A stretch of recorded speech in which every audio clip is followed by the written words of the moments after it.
Tombstone, Arizona Territory, September 12, 1881. There's something almost monotonous about a silver rush. Just about the time one wave of lucky prospectors begins to calm down, a new strike is made.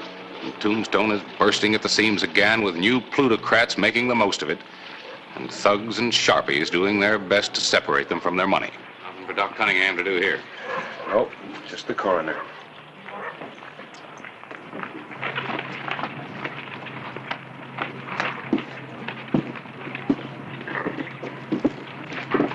It's getting too common to even make news for you anymore, isn't it?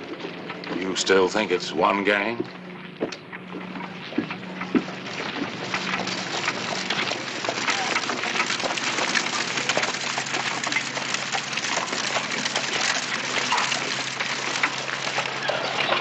Pretty woman. And a real lady. I'm not so sure.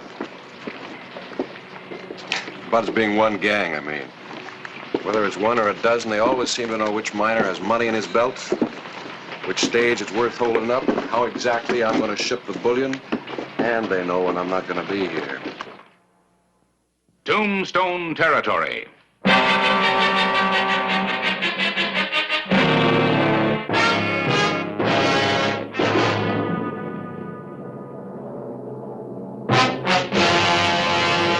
An actual account from the pages of my newspaper, the Tombstone Epitaph.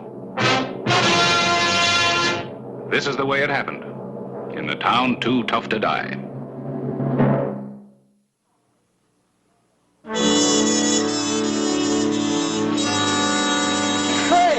Clay Hollister. Jack. Month of Sundays since I laid eyes on you. Sure is. This is Harris Clyburn, head of the Epitaph. Voodoo Jack Oliver. Lucky Jack Oliver.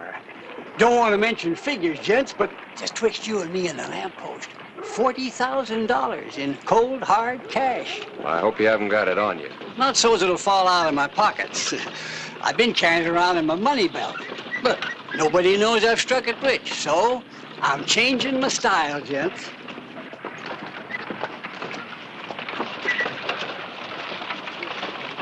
Get the idea? I hope not.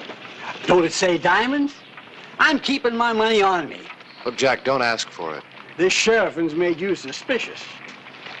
After supper tonight, gents, I'm asking all my friends to meet me at Sam's.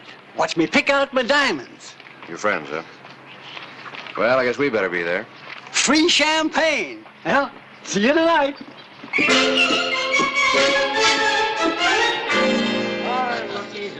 Well, Lucky Jack, how do you like that one? Huh? Only $1,800. 1,800. Well, they're all here. Keep them coming, Sam. I'll take that one. How much? $4,200. $4,200. And somebody fill up this mug of mine. Oh, boy. How do you like that one? $1,800. 1,800. Pay the man. Hey, Jack, here's the cream and the Bearcat of the lot. Just got it out of the safe. And only $10,000. $10,000. You must think I'm drunk. That's black. You gents ever hear of a black diamond? No. Lady, is this real?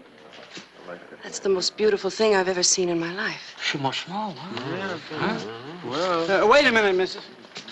Too bad she wouldn't stay for a little drink of champagne. Well, if the lady says so, pay the man. Yes, sir. Now, everybody to the Tivoli Saloon. Yeah, let's go. If I can get down out of here without... Come on. You better leave these in Sam's safe. A man can spend $20,000 in one night, and Clay Hollister thinks he ain't got sense enough to take care of his own diamonds. Let's go. Let's go.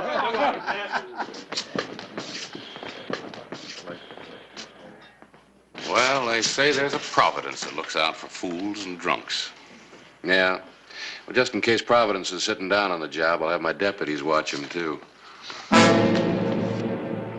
Lucky Jack Oliver, fourth stab victim in week. Well, I guess I need some new deputies. Lucky Jack, huh? Looks like striking it rich was the unluckiest thing that ever happened to it. A knife again.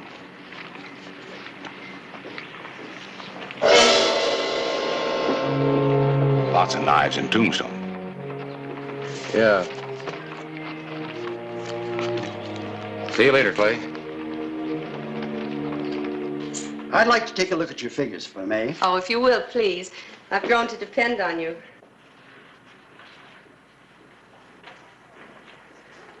Oh, here it is. A small mistaken addition. Well, I try. And thank you for advising me about the Tough Nut mine shares. An excellent investment.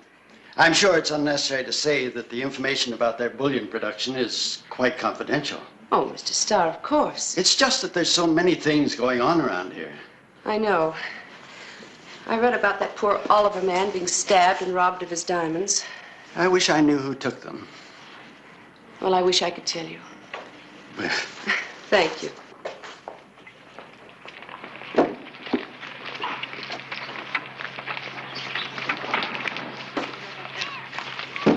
Do you have them with you? Bring them to my home.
On her way out to her home, Mrs. Curtice was followed by one of Tombstone's undesirables, who in turn was followed by Sheriff Clay Hollister.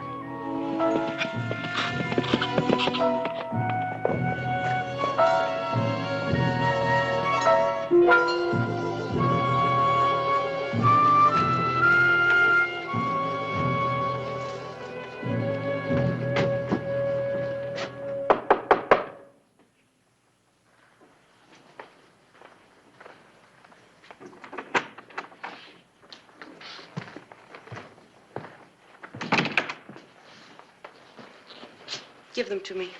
Yeah, sure. This is a real good haul.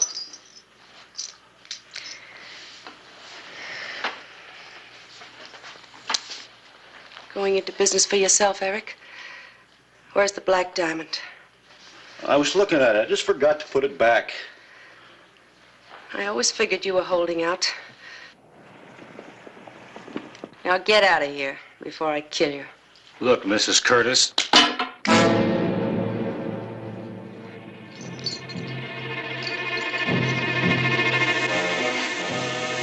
When it comes to killing, you're talking to a man who knows how. Don't do it, Eric. You just had me killed now, so I have to kill you. You can have him. You can have anything.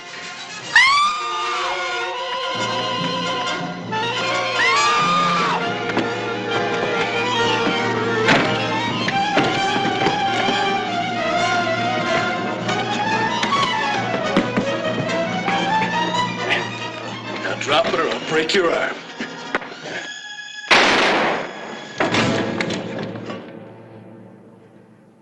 I thought he'd kill you.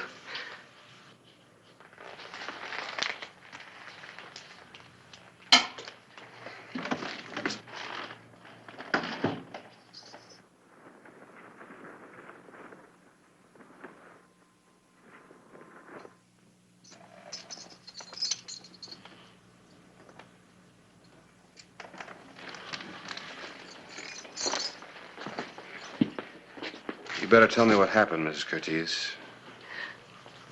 My husband gave me the gun before he died. I never thought I'd use it. Go on, tell me what happened. Well, he picked up my purse for me in town. And then he must have followed me out here. He broke in and then he tried to... Oh, Clay! Clay, I killed a man. I killed him. How could it happen? All right. I'll get him to the undertaker. I'll be back later. Thank you, Clay.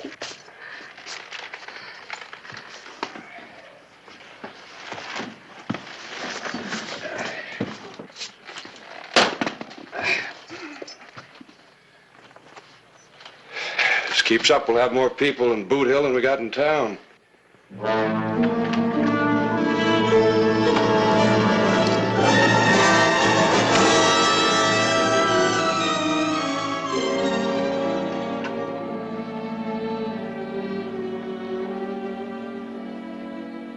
Mm-hmm. 18 blue-white diamonds, horseshoe setting. Well, according to Sam's list, that black diamond pendant is the only one still missing. Erickson could have dropped it when he murdered Oliver, or he could have hid it somewhere. Yep. Must have been a frightening experience for Mrs. Curtiz. Yeah, but I'm still wondering. Wondering? About those diamonds, about that gentlewomanly little derringer, and about why it was used. Mrs. Curtiz?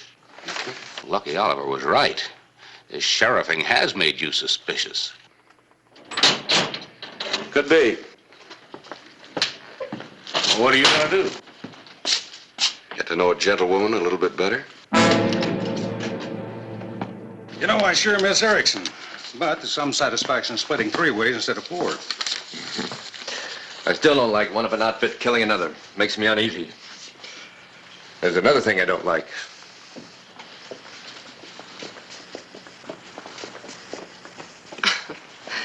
Look, Clay Hollister hanging around me is the best thing that's happened since Mr. Starr took a fatherly interest. When we take the tough nut mine Star told you about, there's going to be a lot of silver bullion wanting to be moved. And I'll take my usual shopping trip to Tucson. Now, you boys better go, huh?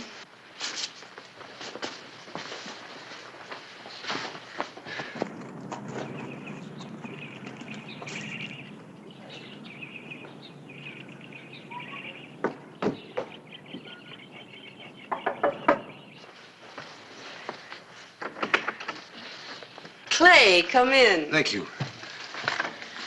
Oh, you look beautiful, Sarah. Thank you.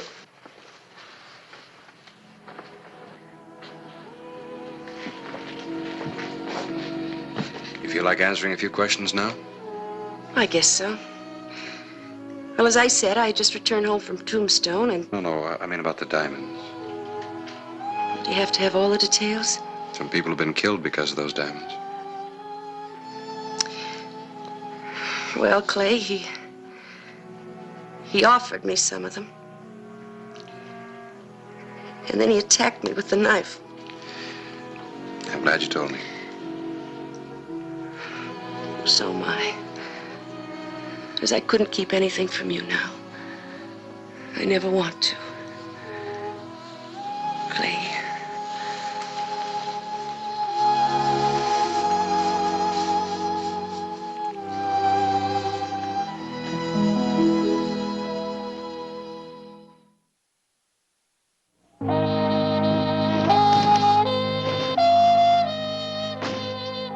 The morning of September 15, 1881. The environs of Tombstone were rocked by an explosion at the office of the Tough Nut Mine. The loss was both human and monetary.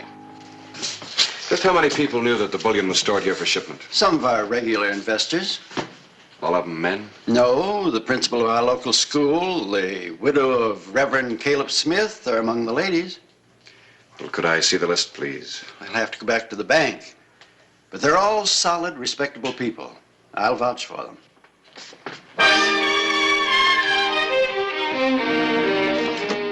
Here's a list of our investors, and I still vouch for them. Thank you.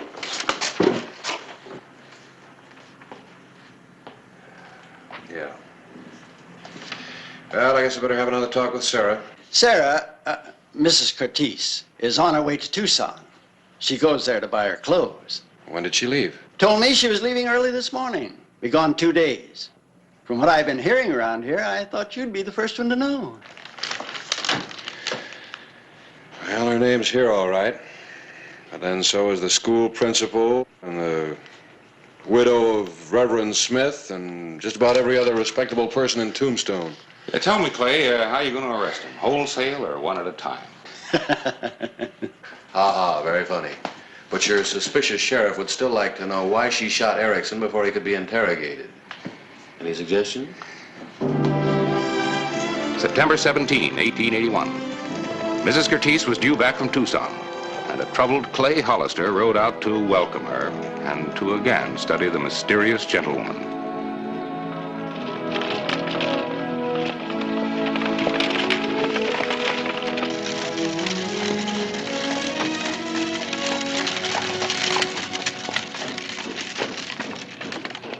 Clay! What are you doing out here? I just wanted to see that you got back all right. Oh, well, come on in the house. You sure look wonderful. Well, thank you. Oh, come on in. No, I better not. I've got to get back to Tombstone. Strange things seem to happen when I'm not there.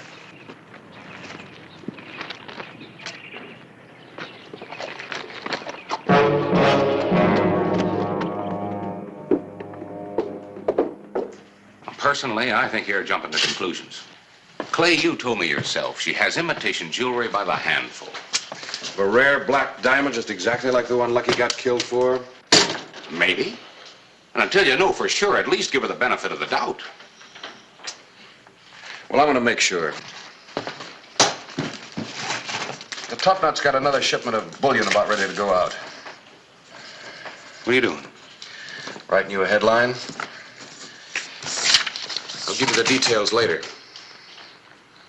You sure you want me to print this? Print it. All right. I'll print it. September 18. I had planted Clay's story, and the epitaph had avid readers. It's true. Production's been beyond our expectations. We're going to get back some of that money those scoundrels caused us both to lose. But I can't understand the editor printing this story. Every detail is here. And the sheriff made a particular point on keeping this shipment secret. Clay Hollister? Mm-hmm. Well, thank you for relieving my mind about the loss from the holdup. Oh, anytime, you know. Thank you. The night of September 18. Clay, what's troubling you? Oh, nothing. Clay, dear. Oh, I just don't like to upset you. All right, I'll tell you. Did you see that article in the epitaph about the shipment from the Tough Nut mine? Well, I planted it. You planted it? You mean there isn't any shipment of bullion? Oh, there's going to be a shipment, all right, and a very rich one. But it isn't going out on the stage with my deputies. I don't understand. They're taking out a fake load. Anybody who holds up that stage will get empty boxes for his pains. I'm taking the real bullion on the back roads, plain wagon, all by myself. The morning of September 19, a reception was being planned for the deputies and Sheriff Hollister. No. I tell you, the deputies will be guarding the real shipment on the stage. Why would he lie to you? Because he knows. How? You'll have to kill him. Hollister? Not me. I still got some living to do. Ned and me'll take care of the deputies. As for Hollister, he's your lookout. All right, I'll look out for him. I have to.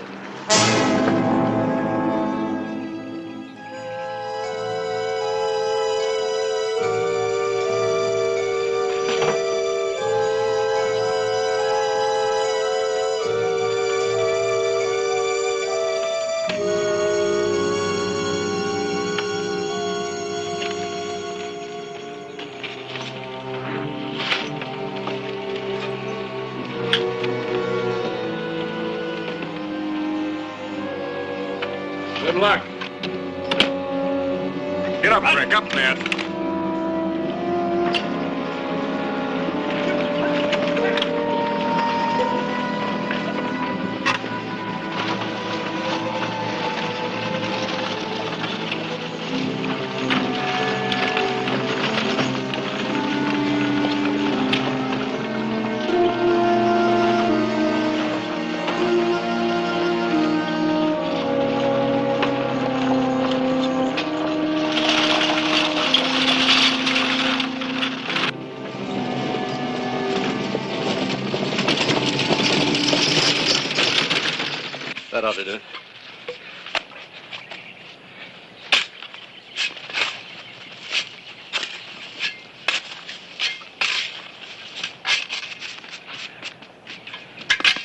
bullet in this piece of tin will set the dynamite off all right. All we gotta do is wait for him to get to us now. Come on.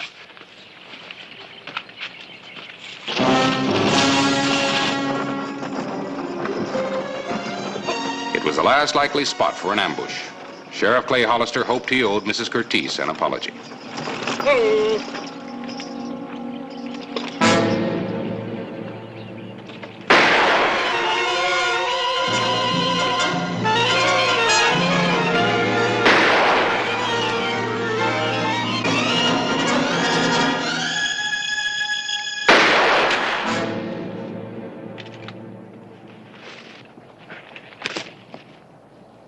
Sarah. Oh, Clay. I'm sorry, Clay. Yeah. Yes, so am I. Well, I guess you'll live. I'm not so sure I want to. I don't like jails. Clay, I didn't believe you about the bullion. The boys are at Mule Mountain, waiting to ambush the stage. Dynamite. Well, thanks for telling me. I wish I'd told you a lot more sooner. I'll send a doctor back for you. Clay, I'm glad I missed.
Fire until I get right on top of that piece of tin.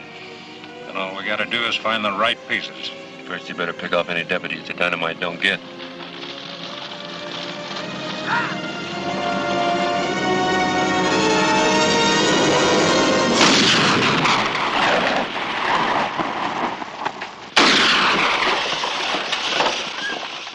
All right, drop the pistol.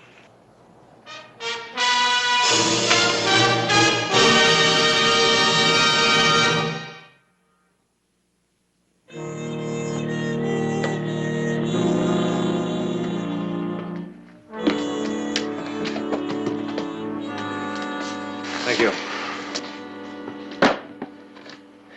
There must be thousands of dollars worth of stuff down there, besides these. Plus what they'll recover from her Tucson go-between. They've already arrested him. Yuma Prison. She was such a gentlewoman, I can hardly believe it. It wasn't easy. For me either. I'd have given a lot not to believe it. Maybe even one of these.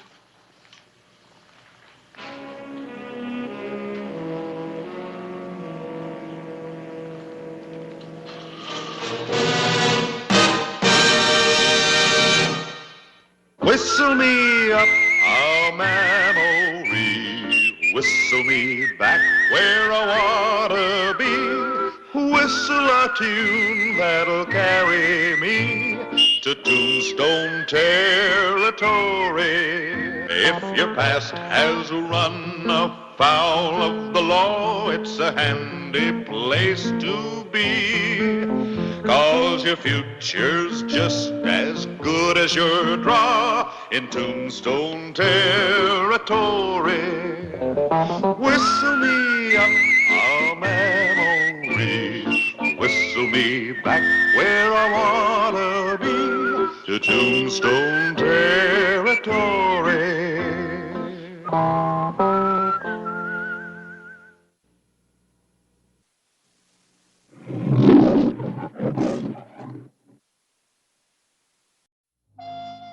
Tombstone, Arizona Territory, September 17, 1881. It's a sheriff's job to give help and assistance to anyone in trouble. There's no extra pay and no overtime, and sometimes the only bonus you get is a bullet hole. But if you're a good sheriff, you work around the clock and you don't count the hours. This was one of those rare mornings when Sheriff Clay Hollister didn't have a thing to do.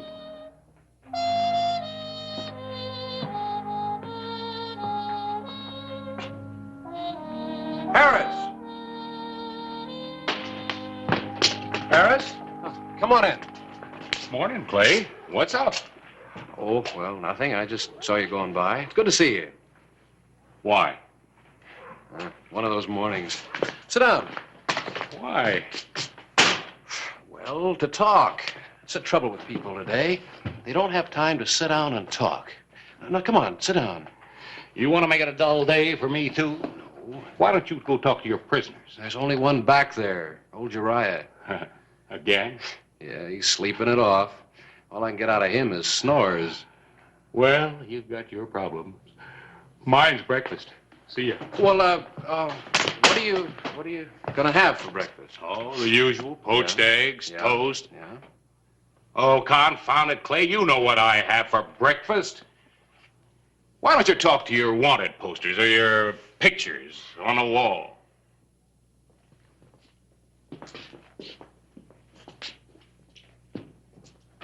I just straightened that. When you're cockeyed.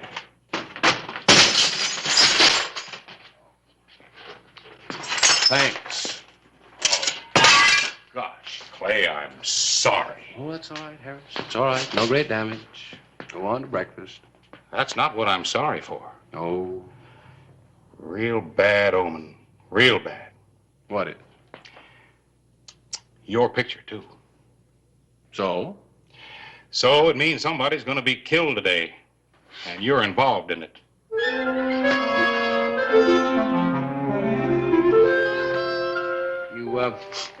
You just make that up?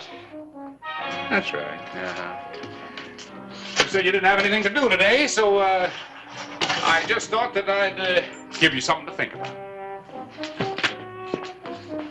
Somebody gonna get killed. How do you suppose superstitions like that really do get started? I don't know. I suppose somebody makes a wild statement like I did, and it comes true.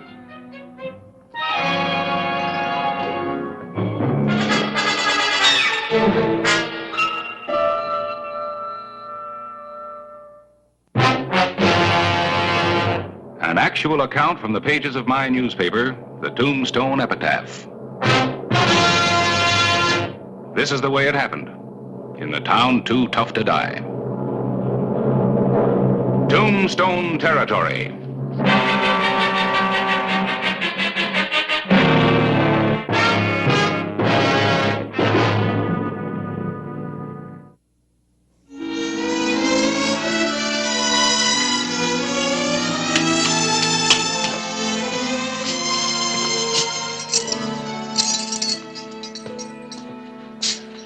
Uriah, come on, it's 6:30. Time to be up and out. Oh, Sheriff. You sure caused enough trouble last night at the Oriental. I did? Yeah. 1 table, 3 chairs, and 15 glasses. Well, any man's got a right to a little fun.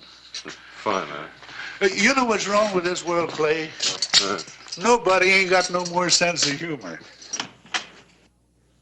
Clay Hollister? Not me. Mr. Hollister, I want you to put me under arrest. I want you to lock me up and keep me locked up so I can stand trial. The jail in Tombstone is as good as any in the territory. It is clean, well-built, and comfortable. No one goes there voluntarily. At least they didn't until Chris Anderson rode into town. I just had to make sure you were Clay Hollister. Well, why is that so important? Because I want to get back to Brewster Flats. Alive. And you're the only man in the territory I can trust. Well, what's in Brewster Flats? I'm wanted for a robbery. A robbery I didn't do. Oh, you want to stand trial and clear yourself, huh? That's right. That's why I need your protection. Without it, they'll kill me. Who's they? The men who did the job. Sheriff Binns and his deputy, Tom Hatch. Also, you know the sheriff. I know of him. He's a hard man, but he's an honest one. Honest? You're living in the past. He's not so honest anymore. I was driving the gold to Brewster Flats. Binns and Hatch were going to meet me at Twin Forks. That's where I was going to give them the gold. They were going to blame it on bandits, and we were going to split the money 3 ways. Only I knew they were going to kill me anyway. So I hid the gold before I got there. And you gave him the slip? Yeah, I had to go off the side of the road to do it. Where's the gold now? I know where it is. Why didn't you just take it back to Brewster Flats? I needed a bargaining point in case they caught me. That's quite a yarn. It's the truth. Might have a tough time proving it in court. And they'll believe me. They'll believe me when I show them where the gold is hid. Where do you figure I fit into this? Sheriff Binns has a warrant for my arrest. Dead or alive. I want you to protect me from him. Well, how do I know you're telling the truth? Why would I come to you with a lie? If you don't mind, Clay, I'm going over to the saloon. Sariah, didn't last night teach you anything? Oh, I ain't going over there to drink. Yeah. I'm going over there to work off the damage I done. You know, it isn't everybody in this town that draws down a regular paycheck.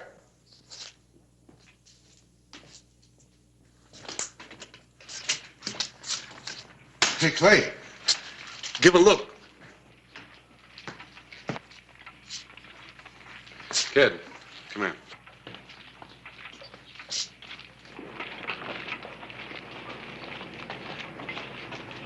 That's Sheriff Binns, all right.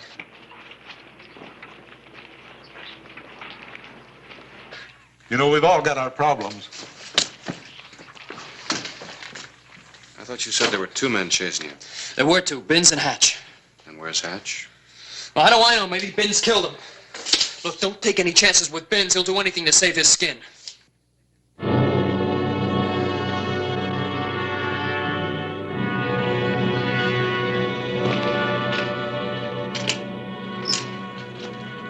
Well, Hollister, I see you've taken Anderson into custody. That's mighty cooperative of you. What's he done here, kid? You look sick. Where's your deputy? What deputy? Tom Hatch. I don't need no deputy to bring in a kid. I was told that Hatch is with you. You were told wrong. What do you say, boy? I told my story. I see. I see. The kid must have done a lot of talking. I suppose he told you I planned to kill him. It was mentioned. What else he tell you? Well, why don't you try to guess? Hollister takes a heap of jumping to keep up with a lying man. I just ain't as agile as I used to be. If there's any lying, he's doing it. The jury in Brewster Flats will decide that. Here's the warrant. All sworn, signed, and legal. And it means a bullet in my back and him claiming I tried to escape. Oh, he's got it all figured. He wants the gold. You sure got a heap of imagination, kid. I'm taking him back. Is that clear, Hollister? Yeah, you're within your legal rights. He's lying, I tell you. So you say. Would I want to go back to Brewster Flats if I was lying? I'd throw away 30 years of my life for a few bags of gold. Look, I'm not going back with him. You just take it easy, boy. Let's hear your side of the story. Oh, this beats all. 30 years as sheriff, and now I'm mistrusted by a member of my own team. I don't know what the star means to you, but to me it means scars, lots of scars. It's a tough job and a thankless one. It don't sit right to be challenged by a lying kid. When we learned the gold was overdue, Tom and me investigated. Caught the kid trying to hide the gold. He's lying! It was any proposition me to share the gold with him. It ain't often a man's faced with such an enormous temptation. I admit I gave it some thought. That's when he gave us the slip. Enough talk. He's going back, and that's final. I guess murder's legal when you're wearing a badge. I counted on you, Hollister. They're all the same. You catch them, they turn to jelly. The worst killer I ever knew cried for his mother when they hung him. You learn a lot in 30 years.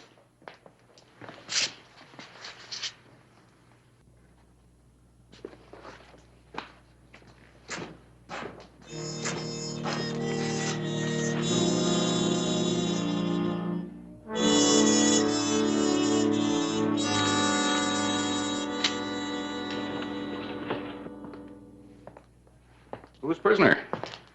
He's a robbery suspect from Brewster Flats. Oh, that gold robbery. I heard about it. Is the kid guilty? Well, he says not. They always do. He accuses Sheriff Binns. Well, now that's a novel idea. You know, it never occurred to me to accuse you of any of our robberies. Look, Harris, what do you know about Binns? Oh, good, Sheriff. If you like him tough. Yeah, but has he ever been in any trouble? Not to my knowledge. Why all the questions? Well, I heard 2 stories. Both of them are possible. I didn't want to turn the boy over to Binns. Well, when a sheriff and his deputy come to pick up their prisoner, I'd say that you'd have to believe them instead of the prisoner. Did you say deputy? Yeah, I reckon that's who it was. Big fellow rode in with Binns, stayed over at the Crystal Palace while Binns came looking for you. How do you happen to know all this? I'm a reporter. Look, Harris, are you absolutely sure about the second man? Sure, I'm sure. You don't trust anybody today, do you? Hey, what's up? Just what I'm going to find out.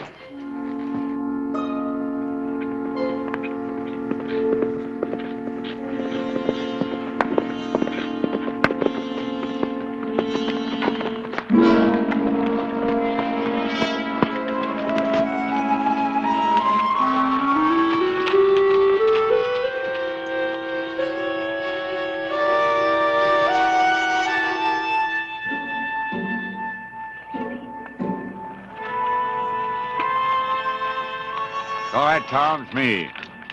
You sure took long enough. Took a while to talk Hollister out of his prisoner. Hurry, kid.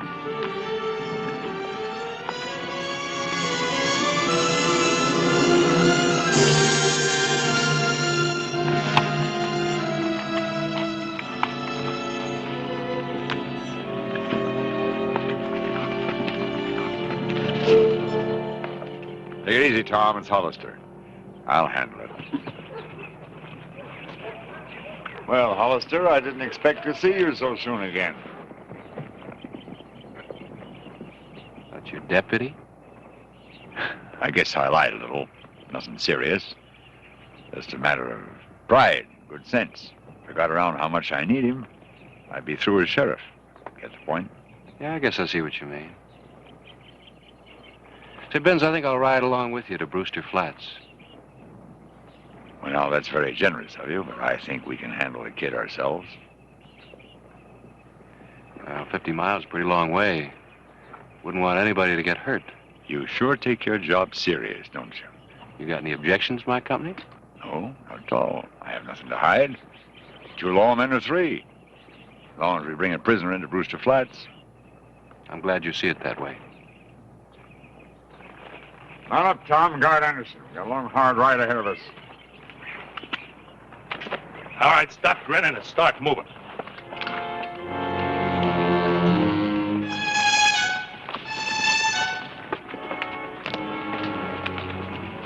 An old man give you some advice? I'll listen. Just remember, whatever happens, you've brought it on yourself. I always do, Binns. It's the curse of my life.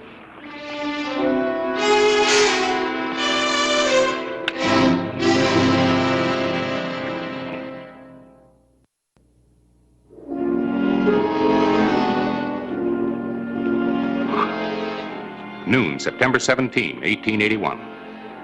The first fresh stream. The 4 men had gone about 15 miles, and the sun had not helped to cool hot tempers.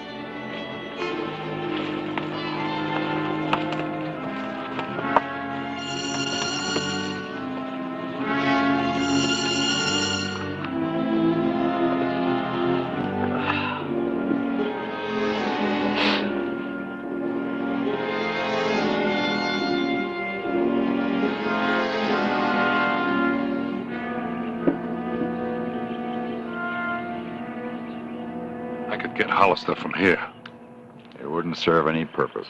Could drop him with 1 shot easy. Such optimism could be fatal. Why don't you talk English? Meet Kitty before your gun was half out of your holster. You want to bet I ain't faster than he is? You'll never live to a ripe old age, that's for certain. We can't take him to Brewster Flats. I've been giving the matter some thought. There's several ways to handle a man like Hollister. When I need your gun, I'll tell you. Well, don't wait too long. What do you suppose they're up to? Let them talk. We've got the horses. You gotta face the facts, Hollister. You're gonna have to kill them sooner or later. You're beginning to sound as bloodthirsty as Hatch. But they'll kill you. As long as you're alive, I've got a chance. Without you, Well, I'll try to stay alive just for you. There's something else. Tonight, when we make camp, they can take turns sleeping. You can't take that chance. What kind of shape do you think you're gonna be in after 2 days of that?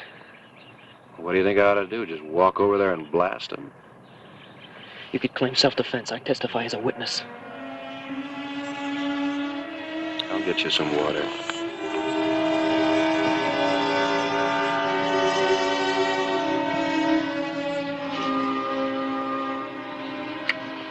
I'll keep an eye on the kid.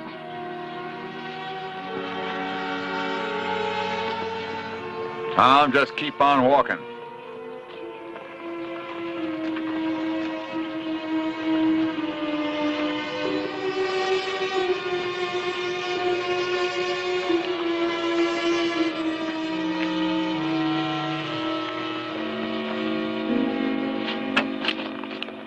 Why do you keep him around?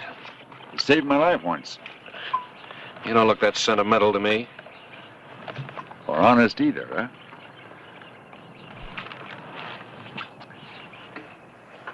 Let me tell you something. All my life I've been like you. Honest, brave, and broke. Now I'm coming to the end of the line. What have I got to show for it? Nothing. I know why you followed us here, Hollister. We're two of a kind. It isn't just because of the badge, either. It's an awful lot of gold that kid's got buried away. Enough for 4 men. Big of you to include the boy. Greed doesn't get you anything but an early grave. We split the gold. The kid takes off for Mexico. You go back to Tombstone. Tom and I continue to keep the peace at Brewster Flats. That's simple, huh? The kid escaped, that's all I'll say. My reputation will carry me through. Well? You make it sound real tempting. What good is a halo if you wear it so tight it gives you a headache? I've had a headache all my life. It ain't worth it. You gotta admit it makes better sense than us killing each other. Now, do you want 5 minutes to wrestle with your conscience, or is it a deal? Let's go talk to the boy.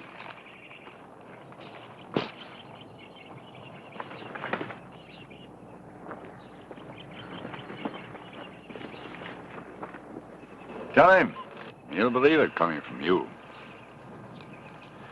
We want the gold, boy. 4-way split, and on my word on it, you can take off for Mexico. Your word, a lot that means now. Who's he to be giving orders? It's all right, Tom. I know what I'm doing. All right, we'll try it your way. Then we're all agreed? As long as we're suddenly partners, how about untying my hands? First, you'll take us to the gold. Oh, I see. Nothing like trust among friends, huh?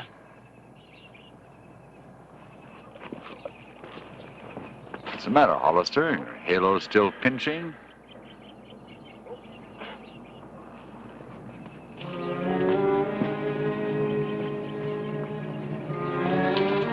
How much farther? 2 minutes. Gold better be there.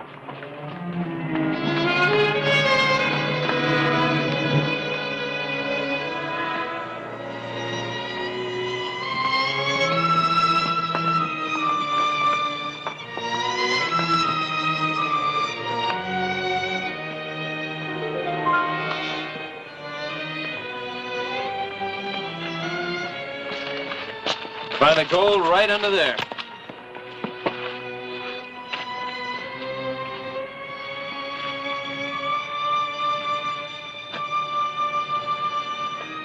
Suppose after we dig up the gold, they make a run for it. Now, Tom, you saw the trail.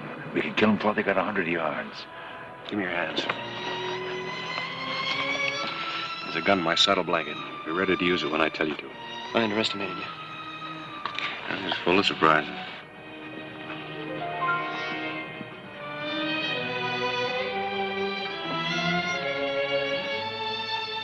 Go get your shovel. What's the biggest sum of money you ever had in your fist at one time? My own or somebody else's?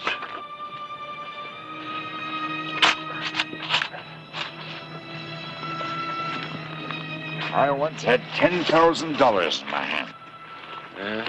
Caught 2 bank robbers and recovered the loot. When I returned it to the bank, they gave me a smile and thank you.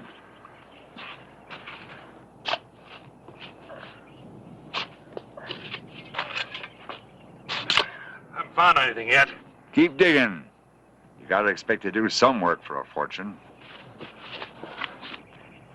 Yes, sir. That $10,000 is the prettiest sight I ever saw. Hey, I think I hit something.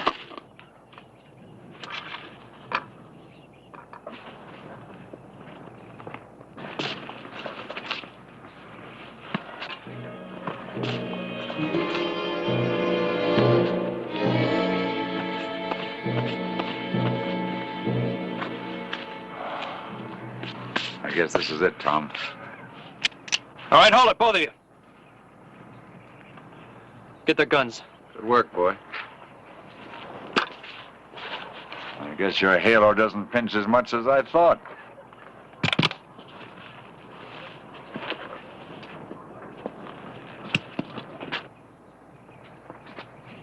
Okay, now drop your gun, Bell Hollister. Come on, drop it, quick! Sure hate to be shot with my own gun. Well, you know, you sure disappointed me, Hollister. I thought you were going to kill Benz and Tom for me. It's the only reason I came to you. Now I got to do it myself. Well, in that case, I guess I'll keep my guns. Well, in that case, you'll be the first one to go.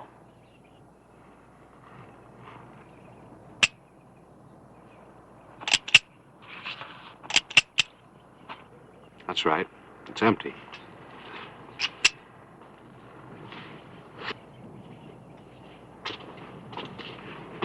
You see, boy, I wasn't quite sure whose team you were on.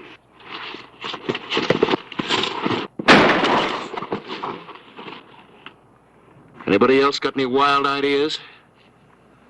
I didn't think I could trust you. Well, I'll let you carry the gold back. That way you'll have something to think about on the way to your jail.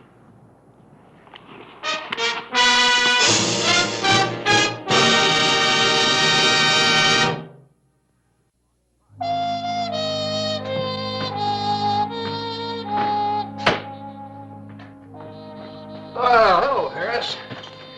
How things been around town? Well, crime took a holiday while you were away. We should do the same thing while I'm here, too. Here you had yourself quite a time. Ellen got the report by wire. Oh, yeah. Yeah, they're going to have quite a trial over there at Brewster Flats. Wonder how many more lies that boy can think up to tell. How much gold was involved? About 10 bags of dust. $10,000, roughly. Well, no wonder Ben succumbed to temptation. Now, there's an interesting thought. What's that? What would you or I do when faced with such a big temptation? Would we even consider it? Well, it might depend on how many ways we had to split it. I've seen temptation, and I say don't do it. Working in that saloon over there. Billions of bottles all over the place. Lovely bottles. All sizes and all shapes. It ain't right to expose any man to temptation. All right, Jeriah, come on. Don't bother, Mr. Hollister. I can find my own way.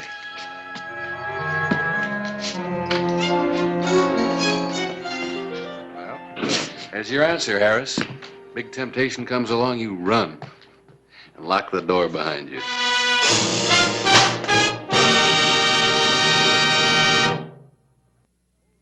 Whistle me up a memory. Whistle me back where I wanna be. Whistle a tune that'll carry me to Tombstone territory. If your past has run afoul of the law, it's a handy place to be. 'Cause your future's just as good as your draw in Tombstone territory.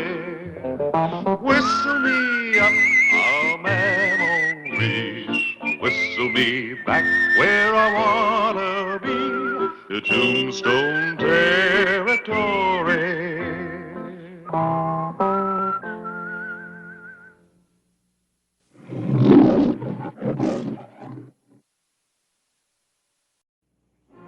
June 23, 1884.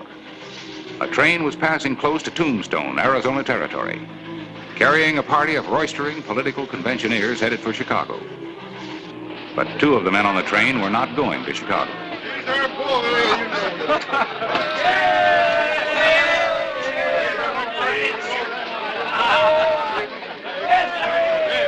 Here we are, to the next president of the United States, Grover Cleveland!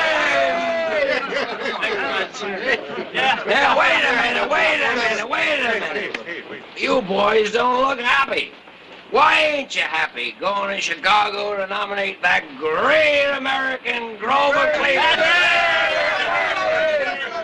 Say, you ain't blaming, are you? Why, we'd throw blaming right off of this train. Now, look here, I don't want any trouble. I'm Bledsoe, deputy marshal from San Antonio.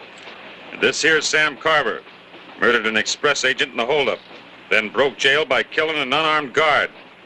I ran him down in Prescott. And now we're heading back. And neither of us is in the mood for any hijinks. Well, maybe you don't feel like hijinks, Marshal, but the condemned man looks like he needs a little cheering up. How about a drink, Carver? He's not drinking. What's the harm in the poor devil having a bracer? Huh, boys? All right. If I let him have one drink, will you boys leave us alone? Why, sure, Marshal. Just one little drink. A toast to Grover Cleveland.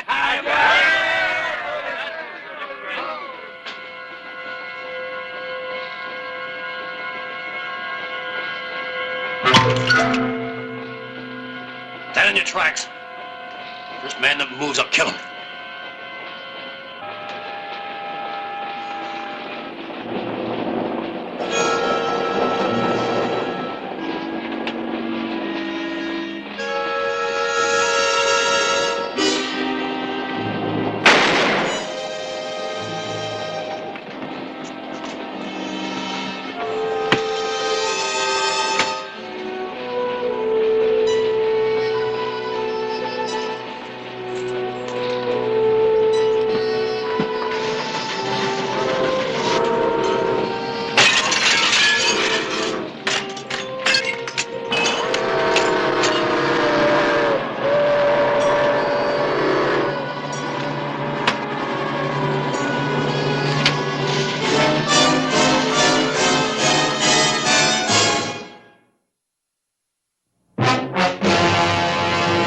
An actual account from the pages of my newspaper, the Tombstone Epitaph. This is the way it happened, in the town too tough to die. Tombstone territory.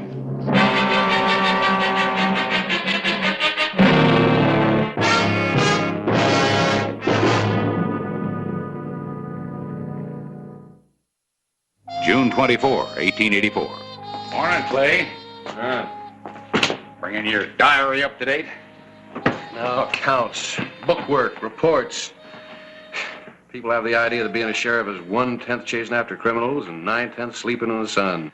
Ah, don't get yourself all riled up so early in the morning. It's bad for your liver. And I hear you've got somebody to chase. Yeah, Sam Carver. He was being taken in for murder when he jumped a train last night north of here. Sam Carver. Wasn't he mixed up in that cattle rustling and butchering ring here about 3 years ago? That's right. I couldn't prove anything definite on him, but feeling was running so high in town that I had to move him out of Tombstone for his own protection. Say, I'm gonna go out and talk to his sister, Amy Hendricks. She and Roy are mighty good people, Clay. Hard workers, devoted to that youngster of theirs. And it's a wonder what they've done to the old Walker place since they took it over. Now Now, why ride out there and get Amy all upset about her brother? She'll get the news soon enough. We'll see. What do you mean? Well, Carver's on foot without money and supplies. He just might head for the place where he's sure getting help. If he suddenly showed up there, Roy and Amy might get involved. I want to make sure they don't.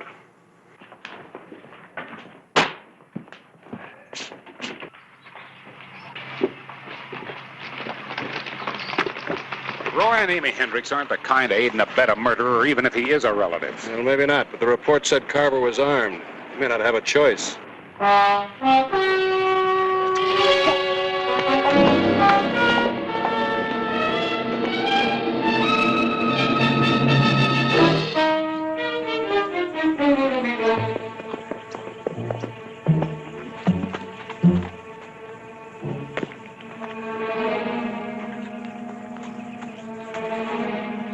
Hi, Bruce. Hi, Mr. Hollister. It's a fat, sassy coon you got there. His name's Bandit. See the mask over his eyes? Yeah. Say, your folks home? Well, Pop ain't, but my mom is. Bruce, it's almost lunchtime. Well, hello, Clay. What brings you out to see us? Well, You'd better go wash up, Bruce. Yeah, sure. See you later, Mr. Hollister.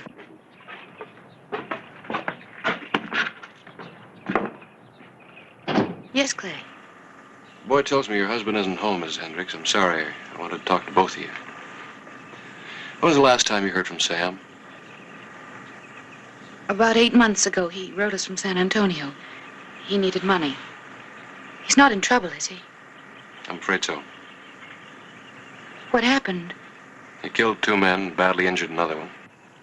Oh, no, there must be some mistake. Well, Sam's always been rough and wild.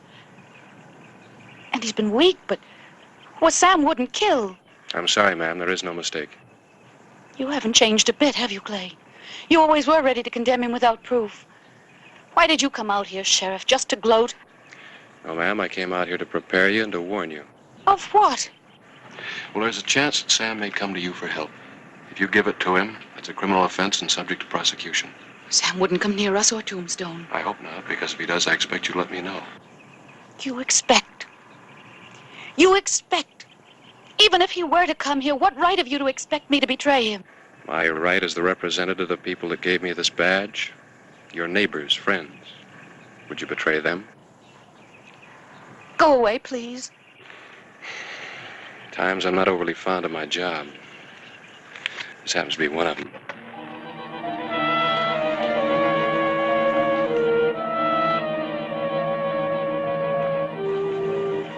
Sheriff?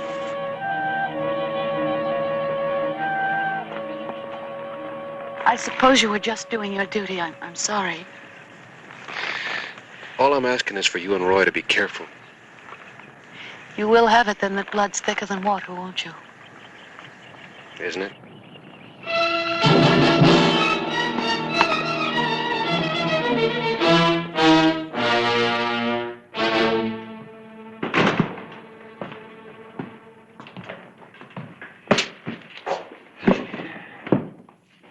Well, the majesty of the law seems a little crestfallen.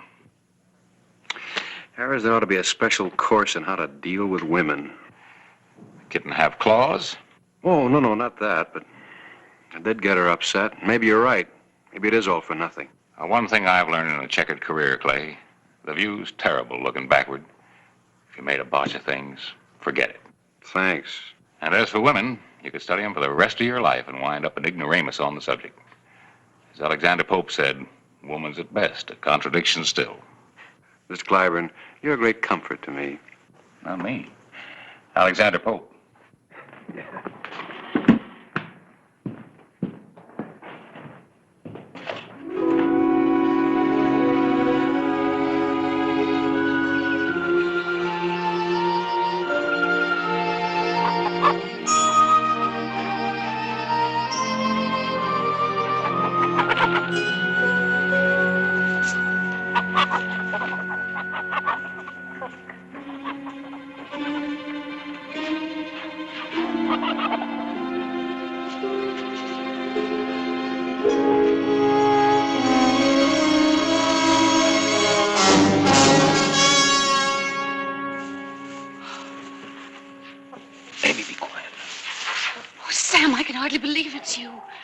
Oh, when the sheriff said... Sheriff? Sheriff said what? When? Oh, yesterday. They're looking for you, Sam. They say you killed 2 men. Amy, it wasn't like that. You gotta believe me. I killed the first man in self-defense. I was innocent, but they were gonna hang me anyway. And the second man? I tried to get away. The guard tried to gun me down like a dog. It was either him or me. Oh, Sam, I knew you couldn't kill anybody. We haven't got any time for any tears. I'm hurt, Amy. I need help bad. Oh, your leg. What have you done to it? The iron cut it when I jumped off the train. I hobbled for miles. The leg swole up. Then an old Mexican in a wagon picked me up. He saw the irons, but he didn't care none. Not when I gave him my watch. How long have you been up here? Why didn't you call me sooner? I came in last night. I didn't dare rouse anybody. I don't know who's all living here on the place with you and Roy. Maybe a hired hand or two, nervous with a shotgun. Where is Roy? He's away, but he'll be back soon, maybe even tonight. There's nobody here but Bruce and me. Just as well. I was figuring on trouble with Roy anyway. He's always been too righteous for me. Sam, you know you and Roy never got along, but he wouldn't deny you help, not with you hurt like this. He loves me. Why, he'd do it even if just for my sake. I can't wait for Roy. I've got to get these irons off. Have you got a fence wire cutter on the place? No, I don't think so. Our land's not fenced. Then you'll have to go to Tombstone and buy one. The heaviest one you can get. All I want for now is to sever through this chain so I can straddle a horse. Well, what are you waiting for? With any luck at all, I can be clear into Mexico by tonight. All right, Sam. I better take Bruce with me, though. We don't want him to learn you're up here. Young boys sometimes can't keep secrets. Do as you like. Bring me some grub before you go. All right. And Amy. Yes? Watch your tongue. Oh, yes, Sam.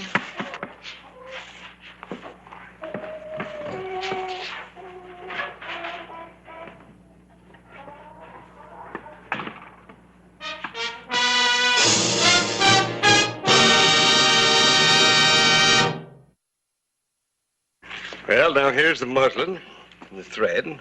There's the beans and the bacon. Now, was there anything else, Miss Hendricks? No, I think that'll be all. Huh? Oh, Roy asked me to get him a pair of wire fence cutters, the heavy kind. Oh, you building a fence, huh? I've just got the ticket for Roy.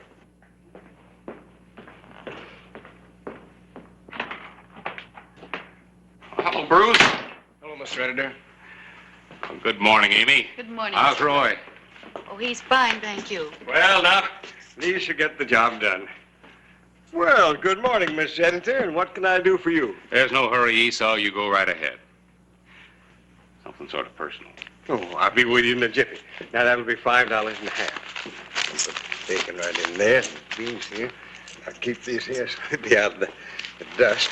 There you are. Thank you very much. Now, I better let Bruce carry the cutters because they're kind of heavy. Here you are. Goodbye, Mr. Glavin. Bye, Miss Hendricks. Goodbye, Esau. Goodbye. Say hello to Roy for me. I will. And now, what was that personal matter of yours? Clay Hollister. We're just fresh out of Clay Hollister's. What I came to see you about, Esau, I didn't want to mention them in front of the lady. Need some new suspenders. They lost their snap. Oh. Well, I guess if you were as old as they are, you'd have lost your snap, too. You know what? I just got these in, and they're highly recommended to keep everything taut and tidy. Well, these should do the trick. Yes. You know, I got them in special for you, because we can't have our editor losing his trousers, can we? I tell you. The night of June 25, Roy Hendricks came home to his anxious and worried wife. Roy, please come into the house before you go to the barn.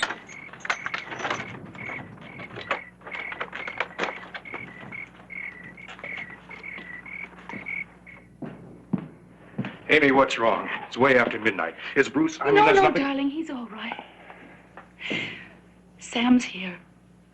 He's in the loft. He's hurt and he's sick and the law's after him. Amy. Roy, please. They say he killed 2 men, but he told me how it happened. He couldn't help himself. Oh, Roy, I've been so frightened without you here. Amy, you've got to realize and understand what this means. If Sam's in trouble with the law, innocent or not, we don't dare get mixed up in it. But he's so sick. And they had chains on his legs. I went into town to get a cutter to get him off, but by the time I got back, he was burning up with fever. He was too sick to get away like he wanted to. All right. But sick or not, we've got to find some way to get him out of here.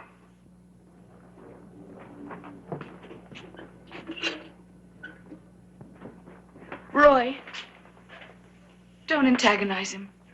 He has a gun.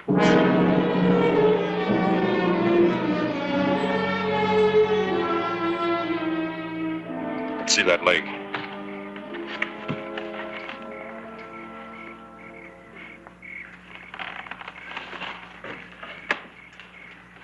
Looks like blood poisoning to me.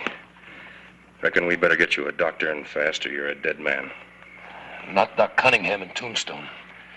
He knows me. He turned me into Hollister. But for Amy, I'd turn you in myself. She thinks this wasn't any fault of yours. It wasn't. Might have known the help I'd get out of you, Hendricks. Suit you to see me dead.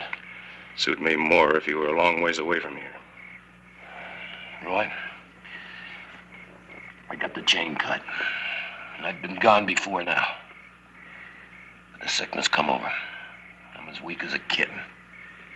There's a halfway kind of doctor living over at Pima Tanks. Drunk most of the time. Does his doctoring on cattle and horses when he's middling sober, but I guess he's better than nobody. What makes you think he won't blab? Money. He's done his share of patching up the law's bullets. I'll pay it, Sam, just so I can get shut of you as fast as I can. How long to get him? I'm bone tired. Gotta get a little sleep. I'll leave at daybreak with the buckboard and be back here around noon, maybe. Remember, I'm doing this for Amy. If I had my way, I'd run you off as you are or turn you over to the sheriff. Thanks. I'll remember.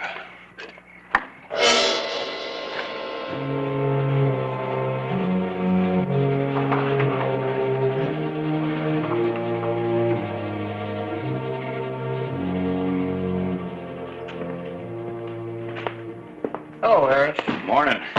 I was passing the telegraph office, and this just came through for you.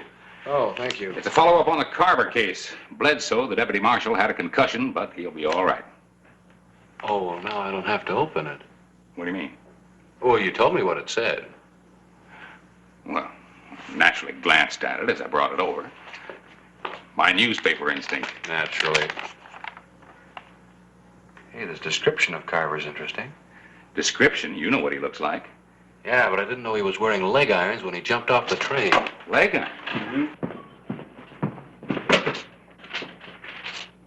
Yeah. First information said he'd freed himself.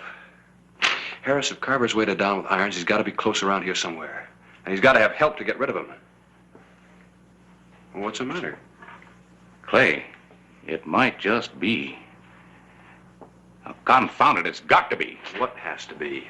Amy Hendricks was in Stelling's yesterday buying fence cutters. Big ones. Now that I think of it, the Hendricks place is unfenced range. The deputy's due back here in a couple of minutes. Tell him where I've gone, have him stand by around the office. Now, there wasn't much doubt in Sheriff Clay Hollister's mind, or mine either. Sam Carver had to be at the Hendricks Ranch. Carver was a tough enough proposition in himself, but there were to be added complications. Not wanting Bruce to know about his uncle, Amy had kept Carver's hideout a secret. Come on, Bandit. You gotta learn how to walk with a leash, and I can take you into town with me. Come on, Bandit. Don't you ever want to learn nothing? Come on. Bandit! Bandit, come on! Bandit? Bandit, where are you? Bandit? Don't you think you can get away? Bandit? Mom! Mom! Shut up, it's your uncle. Mom!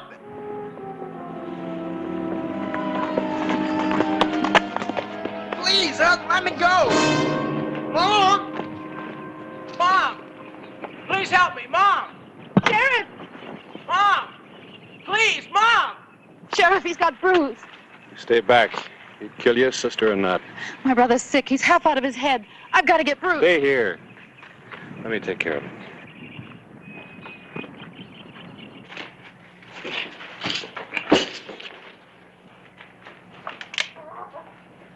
Hello, Sam. Let's you and I talk this over. No use to talk, Sheriff. You know I'm holding all the cards. Make your fight a man's fight. Let the boy go. You want him to stay healthy? Take off your gun belt. All right, Sam. Just don't hurt that boy.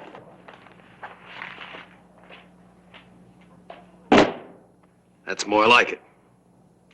Now, no tricks, mine. Or the boy gets it. Amy! Come in here!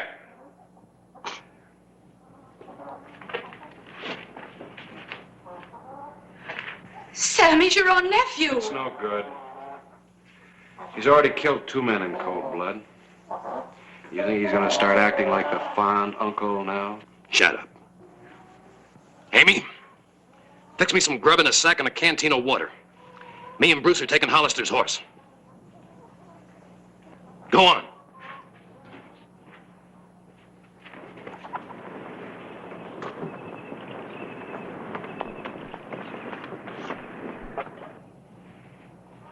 You can't ride very far. If that leg doesn't get you, I will. Not with this little insurance policy on the saddle in front of me. If the law comes within gun range of me, the brat dies. Now go on outside.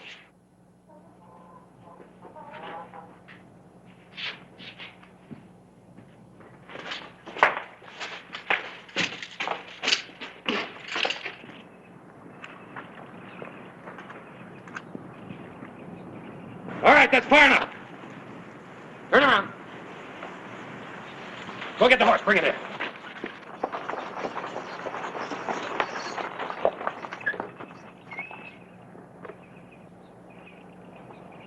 Come on, kid. Bring me that horse.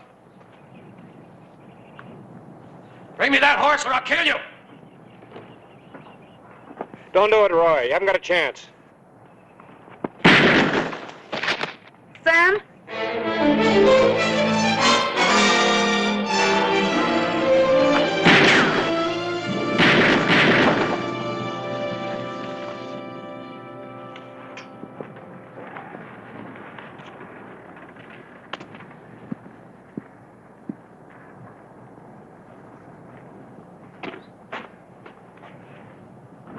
Are you all right, son? Sure, Pop.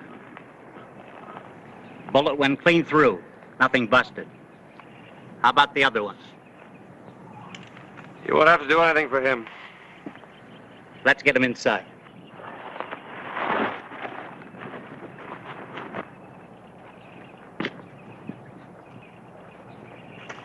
I'm sorry, Clay. It was my fault.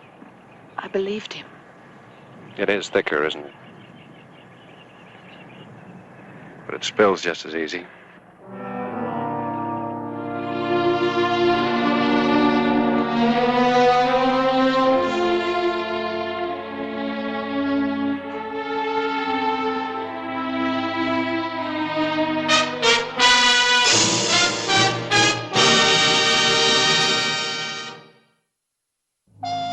June 27, 1884.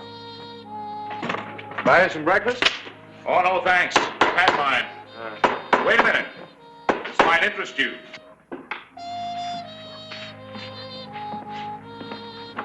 There's the story. You want to read it? You helped write it. Just help me forget about it. You know, you've got one unhandy quality in a lawman, Clay. Sensitivity. Every time you're forced to kill a man, you're in the dumps for days. You know, you saw was right. These are good.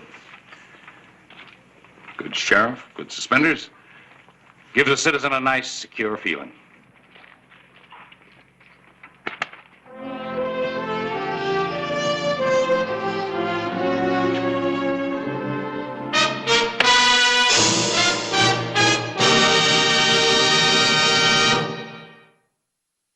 Whistle me up a memory, whistle me back where I wanna be, whistle a tune that'll carry me to Tombstone territory. If your past has run afoul of the law, it's a handy place to be. 'Cause your future's just as good as your draw in Tombstone territory. Whistle me up a memory to Tombstone territory.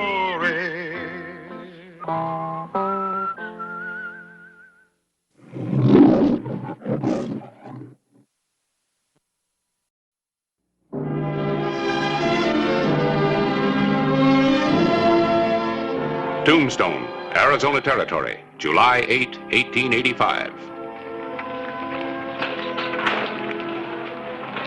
There you go, Jimmy. You figure this is the way to make the trip to Larrabee without us along? Well, I'm not carrying gold, Wayne, just a court paper. Worth more than gold to the man who doesn't want to hang. Clay, be careful. Well, if I run across him, I will be. And while I'm gone, don't you get any holes in your star either.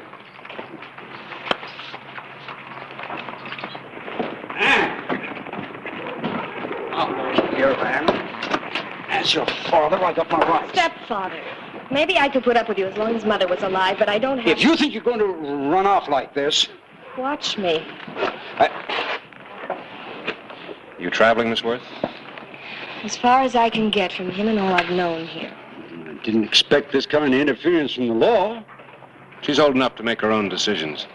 Besides, those who know you won't think she's wrong.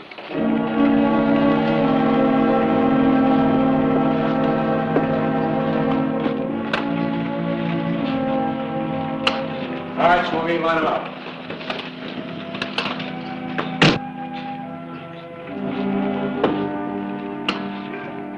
A sheriff often welcomes the chance to get out of town and away from trouble, even if he thinks he could be riding right into it.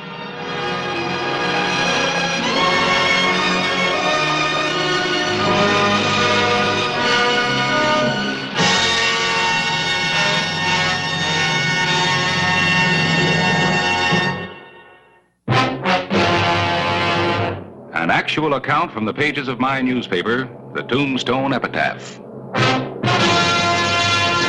This is the way it happened, in the town too tough to die. Tombstone Territory.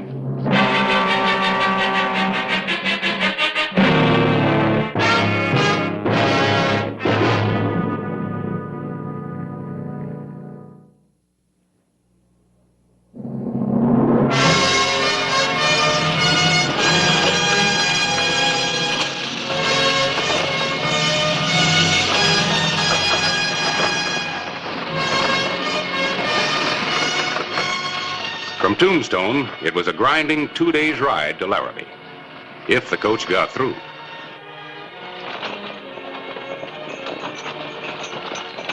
Would you say this is a dangerous run to Larrabee, Sheriff? I never like to make predictions, but the stage is just full of bullet holes, Mr. Willis, isn't he? You don't seem very concerned. Well, we're safe enough as far as Dry Creek Station, the other side. So I heard. I was hoping that was only a rumor. Not entirely. We pick up a couple of guards at Dry Creek, though. Oh, Miss Worth, if you'd like to take a nap, I'm sure Mr. Clark wouldn't mind moving over. Forget about me. Leave me be. You're in a fine mood. Look, when I want your opinion... A few weeks in one of those dance halls and you won't recognize yourself. I can see that's what you want. You make up your mind mighty fast, Mr. Clark. Maybe too fast? I'd like to agree with the sheriff. The importance of parental guidance.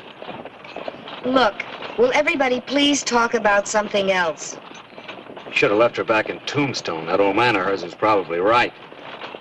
What are you, a gunfighter or just learning how? I've learned well enough to... Why don't you leave the lady alone, Clark? We got a long way to go. I agree with the sheriff. Let's be pleasant with one another. It's a long 2-day ride in this coach, and safe all the way, I hope.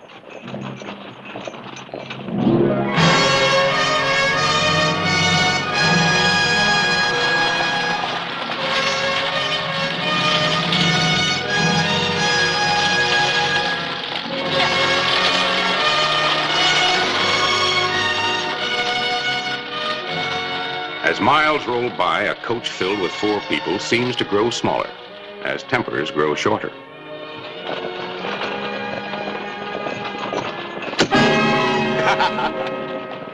All right, Clark. Well, what was that all about? I warned you about him, Sheriff. I just wanted to see how it was with the great Clay Hollister of Tombstone. I don't figure it'd be such a tough job after all. Clark, what's got into you? It's like sitting down next to a rattlesnake. Oh, it's not that bad, Miss Worth. He's just a boy with a lot of curiosity. Boy! He'll learn that guns aren't to be played with. Look, if you think I don't know how... If he lives that long. I don't like the look of this country. Wait till he gets on the other side of Dry Creek. Well, we're on schedule anyway. There's Silver Gulch.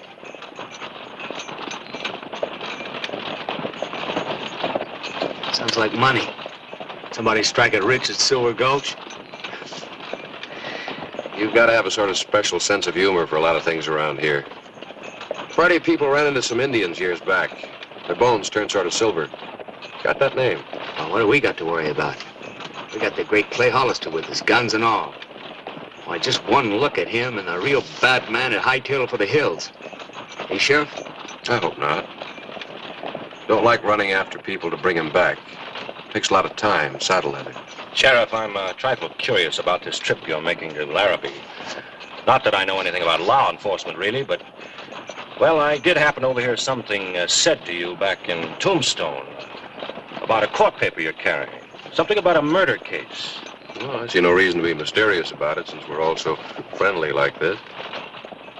A man by the name of Rowan's under indictment for killing in Larrabee. He's out on bond. I'm carrying a key ruling from the circuit judge. Matter of life and death.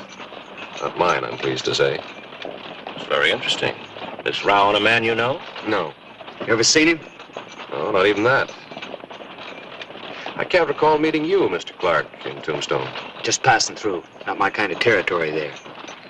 But Larrabee might be just the place for folks like me and Miss Worth here.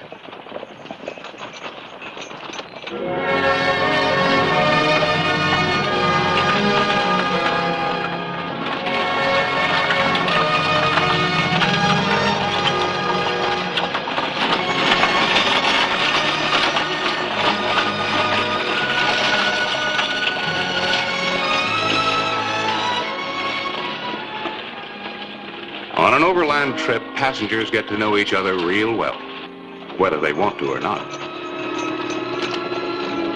Well, a girl like you run away from home and all shouldn't be crying. Whatever gave you that idea? So you're not crying. You sure don't seem to be very happy about getting out of Tombstone. I think you're so darn smart. Well, if there's anything I said... You think you could bother me, somebody like you? I guess not. Anyhow, I just want you to know that what I said, well, I'm sorry. Mr. Clark, if I were you, I wouldn't annoy Miss Worth. What are you talking about? It's obvious she doesn't care to talk to you. Stow it. Stow it. Oh, I don't think he meant... Another little family quarrel? When I thought we were settling down.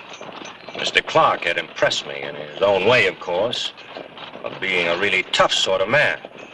Now I see he has a gentler side. Ah, stow it. I was just fooling around a little to pass the time. Well, what are you staring at, lawman? I might as well tell you I don't think I can stay cooped up in here with that high-toned big man look of yours all the way to Larrabee. Now, Mr. Clark, I didn't mean to start all this.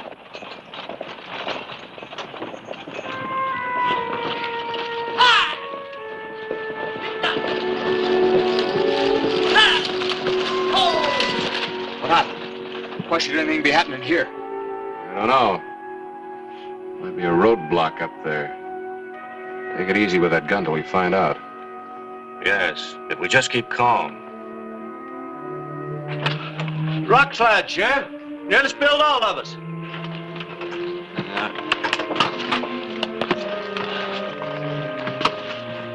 You might as well stay inside, Miss Worth. There's not much you can do out here.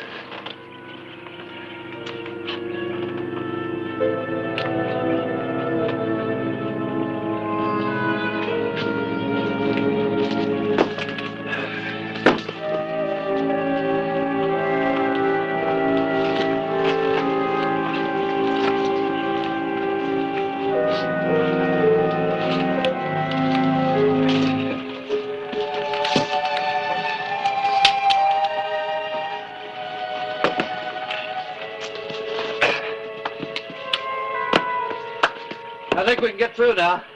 All right, Smokey.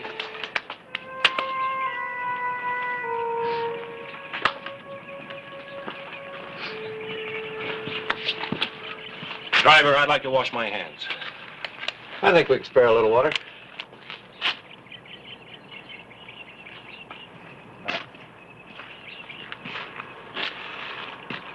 May I help you, Miss Worth? Thank you.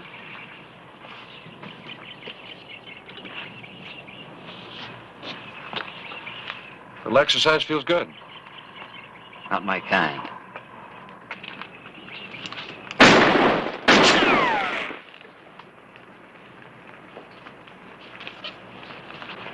Not bad. What do you mean, not bad? Well, if that stump had been a man who knew his business, you'd have had a bullet in you just about the time you made your first move. That wasn't my best. No. Now, you're working under a handicap. I don't figure you've killed your first man or done anything really wrong yet. Maybe. When I get me a real big man. Come on, Sheriff. We've lost enough time.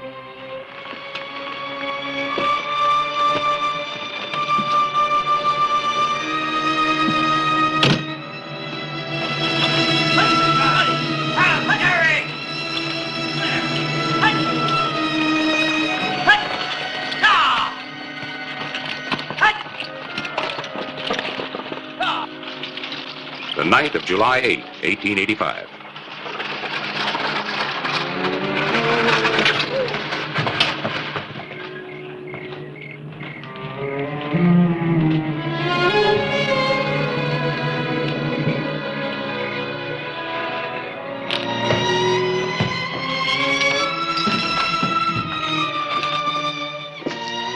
This is the ladies.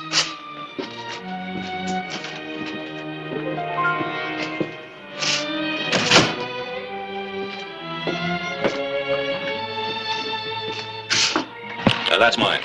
All right.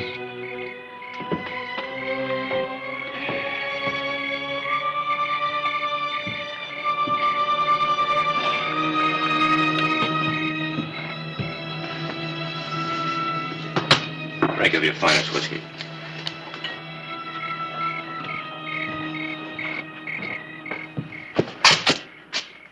Those are two men that are going to ride our guard?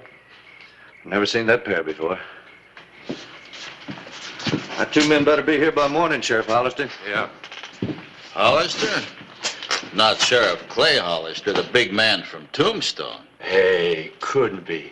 Way out here so far from his protection. Those two horses out in front, are they yours? You asking questions, law boy? I don't see any warrant. Do you? No deputies either. The sheriff's acting pretty bold, I'd say. You worked them mighty hard today. They haven't been watered yet. Is that right?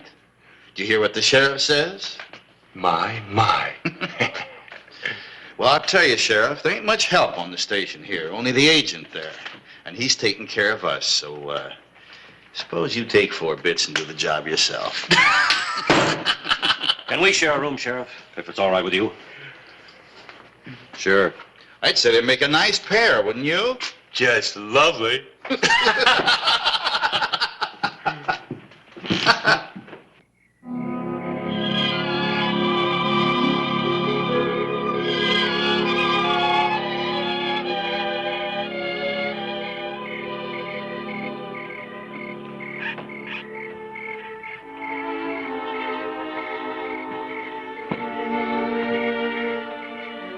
You see any answers up there?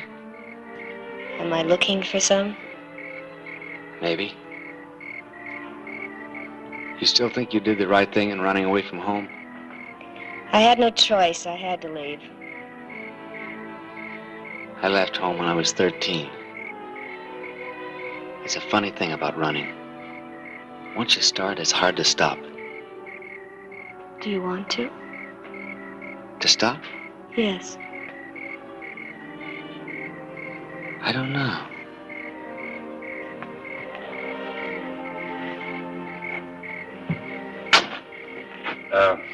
Dinner's ready. If you're hungry.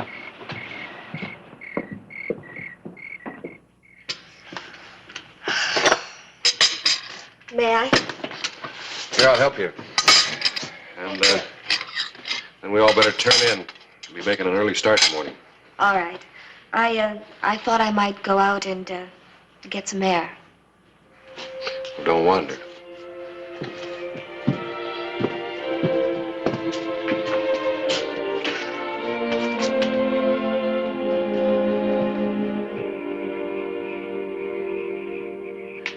You still haven't watered your horses. Horses? I thought you were going to take care of that, Sheriff. Oh, take care of these while you're at it, will you? Nice and neat. The Sheriff's a fine little housewife, I'd say.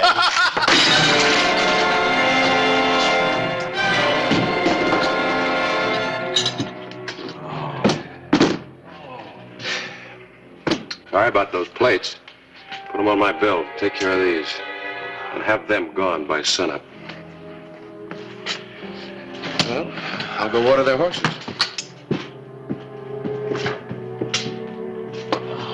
You fools.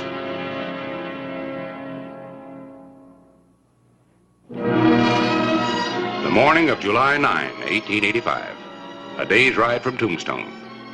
A day's ride to Larrabee lay ahead. Guards didn't get here. Bushwhacked, you figure? Maybe. Can't wait now. Too bad. We might need them guards. Think so? I got a bad feeling this morning. We've had some mean holdups on this run. No witnesses. Anybody rather I'd get to Larrabee with a dead sheriff instead of a live one? Could be. You want to lay over here?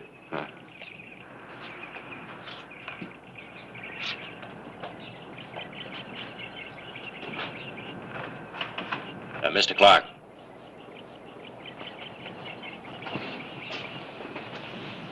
Allow me to remind you of a couple of things before we head on for Larrabee. Hurry up, folks. We haven't got all day. All right, go ahead.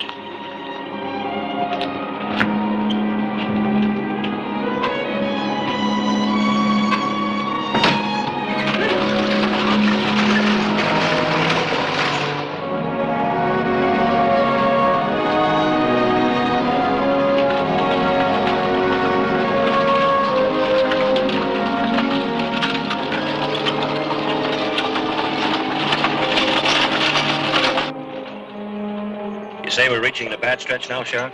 Just about. So it's just something that we could do. There is. What's that? Relax. Hope for the best.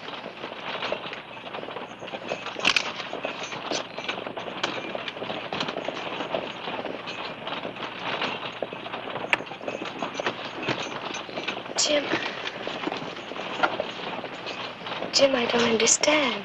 Don't understand what? The way you were with me last night, I thought... That was last night. You can change this way? Anne, forget it. Forget it. Is that all you can say? That's all I can say.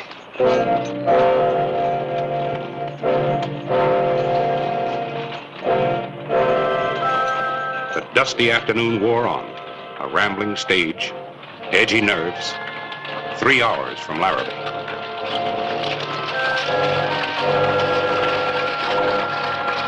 Whoa! Whoa, boy. What's this? You're kind of far from Larrabee. Too far, maybe. What's that supposed to mean? I don't like the look of things. Well, you must have been over this run 100 times. But not with the feeling I got today. And no guards. What is this, superstition? Not altogether. Just seen some riders making the Rock Canyon cutoff. Maybe all right. Maybe. So, other men travel this country? You sure surprised me, Mr. Willis. Why so? Calmer all the time. Look, Mr. Willis, maybe we better... You, the gunfighter? It's up to you, folks. We can turn back now or see what happens if we barrel on through. Well, my business in Larrabee won't wait. I'm meeting these mining people. Miss Worth? It can't make any difference to me now. You, Mr. Clark? Run out the string. Don't matter to me. Well, there's your vote, Larrabee.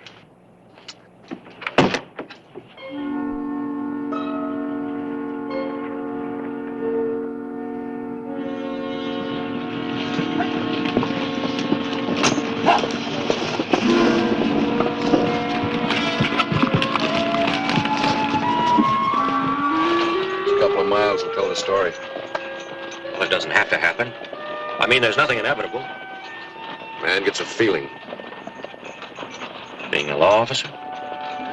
You got it too, Mr. Willis. Stronger than I have for some reason.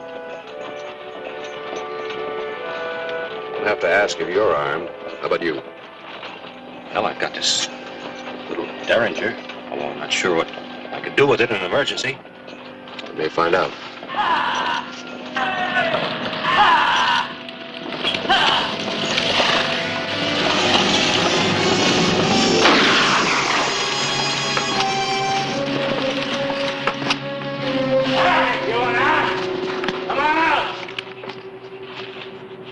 Keep those hands high.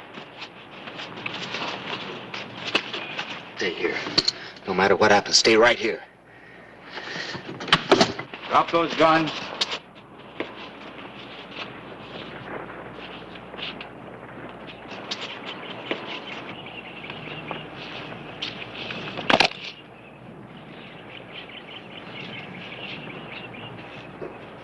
You didn't take any chances on this job, did you? Shut up, law boy. Tell your lady friend to get out. She's just a girl. She don't matter. Who says she don't? He's right. You don't have to bother her. Oh, this is going to be easier than I thought. Oh, let's keep it nice and clean. We don't want to leave anybody behind that's going to give us any trouble. That means you first of all, law boy. So step out here. Come on. A little further.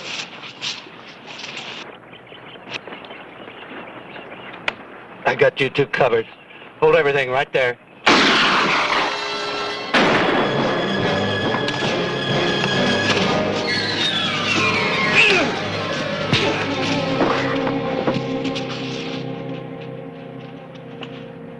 You had to kill him, huh, Willis? Yes, Sheriff, I did. You see, my name isn't Willis. I haven't really introduced myself. I'm Rowan. A man they'd hang if you got that court paper to Larrabee. That Derringer suddenly grew. Well, like I said, in an emergency. But I've got one more surprise for you. All right, Clark.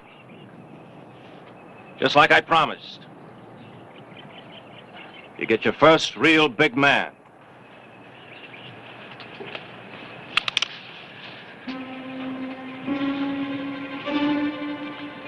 He ain't armed. Who's ever going to know what happens here? Rowan, you might not be quite as big, but I'd rather start with you.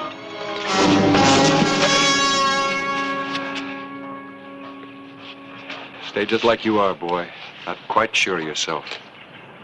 Stay away from killing your first man. You'll turn out just fine. Matter of fact, why don't you two just kind of stay together?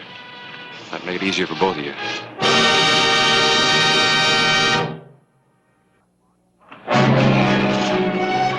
Last trip to Larrabee and he knew it.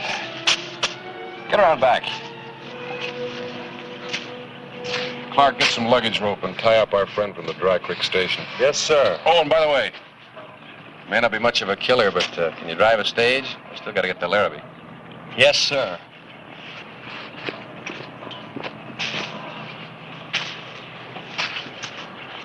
got a surprise for you, Rowan. The decision of the circuit judge.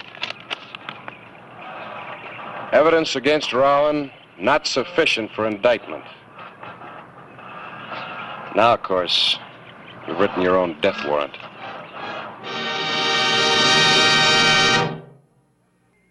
Whistle me up a memory, whistle me back where I wanna be, whistle a tune that'll carry me to Tombstone territory. If your past has run afoul of the law, it's a handy place to be, 'cause your future's just as good as your draw in Tombstone territory. Whistle me up a memory, whistle me back where I wanna be, to Tombstone territory.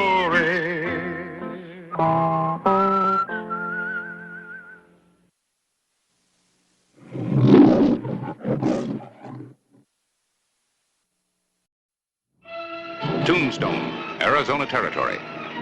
The fire of 1882, second worst in the town's history, in which the heart of Tombstone was wiped out. How did it start? Oddly enough, with a wedding.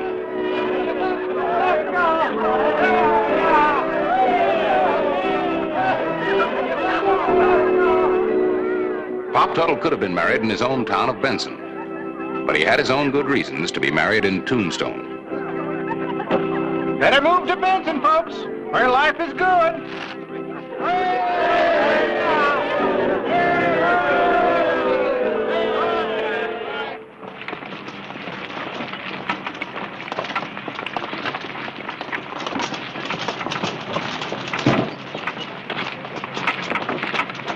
He's got a lot of drive, old Pop. Yeah, he's a real live one.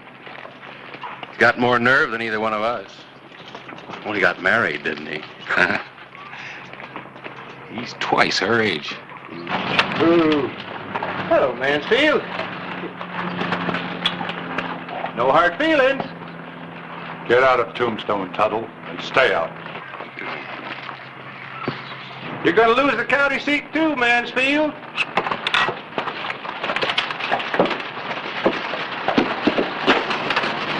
Put away the hardware, Mr. Mansfield.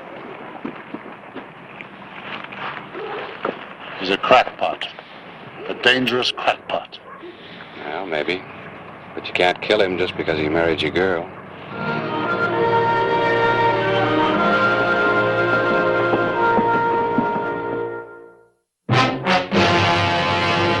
An actual account from the pages of my newspaper, the Tombstone Epitaph.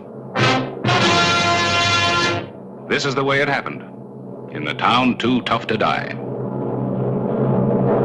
Tombstone Territory.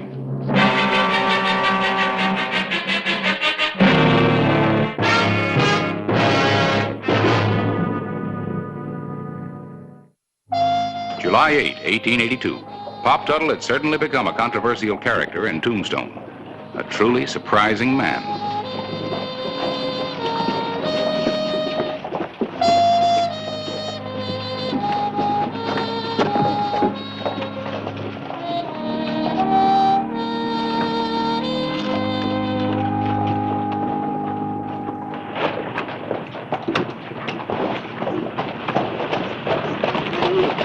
Tuttle. Hey! Morning, Clay. Well, certainly didn't expect to see you back in Tombstone so soon. Why not? Well, you did just get married. What about a honeymoon? Had my honeymoon in beautiful Benson, garden spot of the territory, and next county seat. I thought maybe you might take a week off, show your wife Mexico or the Grand Canyon. I'll tell you another thing. You young whippersnappers take these long honeymoons, and do you know why? Oh, well, maybe you better tell me. Because you want to get out of work, that's why. But not me. I like what I'm doing. selling furniture to the living and pine boxes to the dear departed.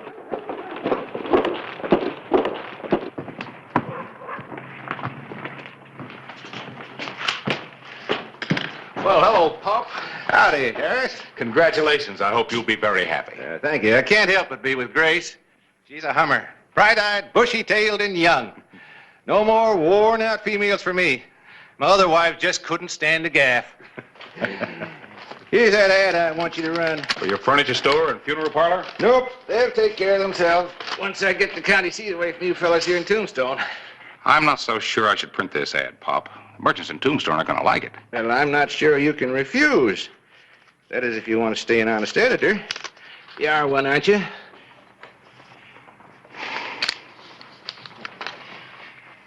Benson has the railroad. Benson, the hub of stage routes from Tucson, Fort Bowie, New Mexico, and Texas. Look, Harris, I got to get back to the office. Just want to say good work. That headline started a lot of talk. I intended it to.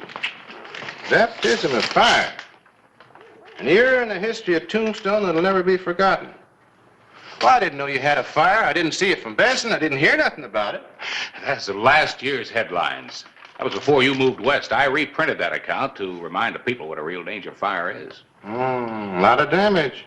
Yeah, almost wiped out the town. Thanks to our inadequate fire equipment. The Red Terror of Tombstone raged unchecked when our valiant firemen ran out of water. Is that all the water you got in this town? A 7-inch line from the Huachuca Mountains? Yeah, well, of course we have the reservoir, the storage tank up above town, but that isn't nearly enough to... Now look, Pop. Here, I'm going to change my ad. I'm inviting everybody who's afraid of fire to move to Benson. Why, we got more water than we know what to do with.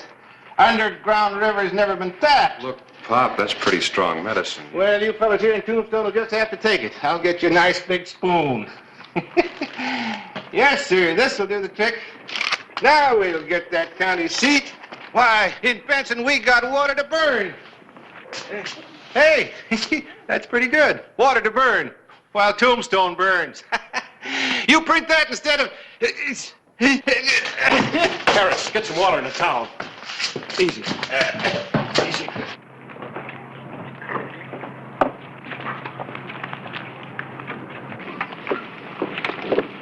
Grace. You weren't at my wedding, Howard. I warned you not to. Why? He asked me to marry him. Took me away from that. Gave me a name. A name? You know I always wanted a name, Howard. But you were more interested in having your name on Tombstone. Well, it just might make you rich. You made a big mistake. No. I know what I'm doing, Howard. In Benson, I'm Mrs. R.C. Tuttle. I belong to a club. You? What kind of a club? I don't know yet. I've been invited to meet the town women in a home, not a whiskey-soaked saloon. You won't be happy. Good day, Mr. Mansfield. Grace is coming. We better help her get him to a doctor. No, Grace can't know about this. Well, now, wait a minute, Now, Pop. boys, you gotta promise me. Not a word about this to anybody. Not about me falling or stumbling or nothing. Look, Pop, it's all well and good to be proud, but you... I'll be with you in a minute, my dear. Boys, you gotta promise me, especially Grace. She can't know. All right. If you'll promise that you'll see a doctor. Of course I'll see a doctor. In Benson. They got better doctors there.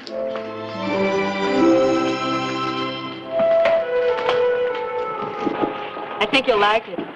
On you, I'd like a corn husk. Would you like to drive? Well, you're my wife now. Got to get some work out of you.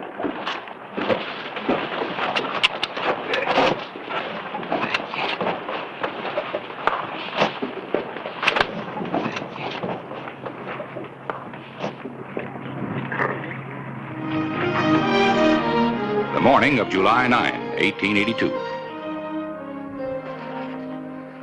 Well, you think we can talk the city council into voting the money? We have to. We need that bumper. It looks kind of like a steam engine. It's almost what it is. It's a steam pump. Steam from the boiler operates a pump. That thing will throw a big stream of water clear over a two-story building. Sure ought to do the job until we run out of water.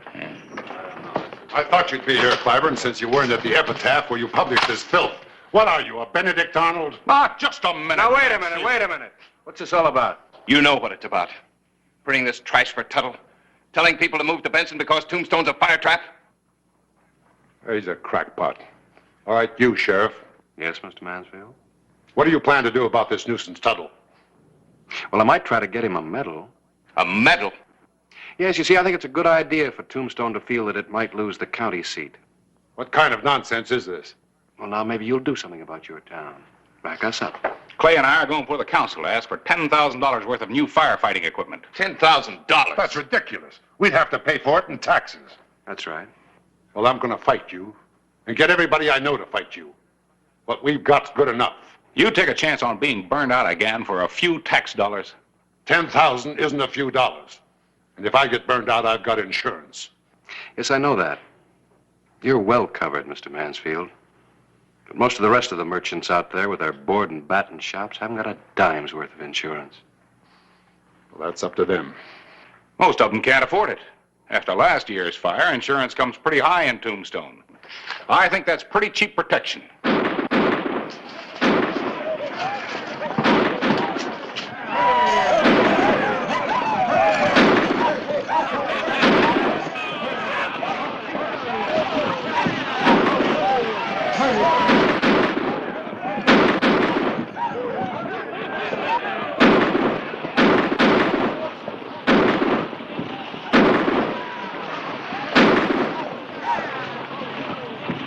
All right.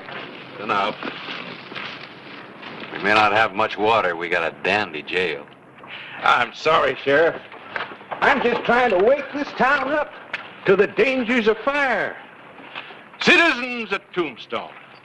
It's no law against me making a speech, is there, Sheriff? Oh, just so you don't cause trouble. Thank you. Citizens of Benson. 'Cause that's what you'll soon be after I tell you about the garden spot of the territory. Hold it, old man. It seems there's a question from the audience. I warned you to stay out of Tombstone. I'm warning you once more, the last time. Sheriff said I could make a speech. Well, I'm not standing by like him and the editor, while a crackpot tries to get the people to move to Benson so you can outvote us for county seat. It just makes sense, folks. Why not live in bountiful Benson rather than tremble in Tombstone? Who's trembling? All of you ought to be. What happens during a fire when you run out of water? It's only a matter of time until Tombstone burns again, like it did last year. Maybe worse. I think he's going too far. Could be. Why live in fear? Benson welcomes you. The new county seat. You'd like to see Tombstone burn, wouldn't you, old man? Well, if it did, I couldn't help it. Now, could I? Nobody could. You might just start it burning to get the county seat in Benson.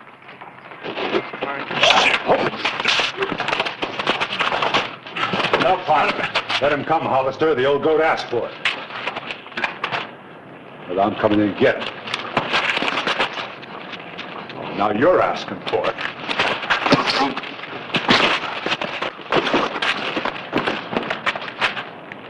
I wouldn't.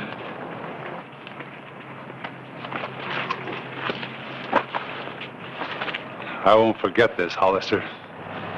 Well, that's good. I tried to hit you hard enough so you'd remember. The last warning, Tuttle. Stay out of Tombstone.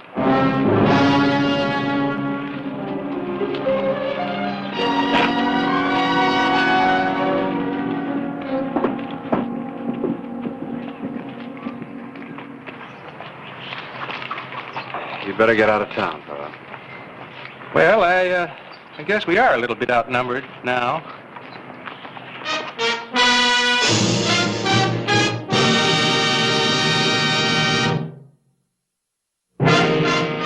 July 11, 1882.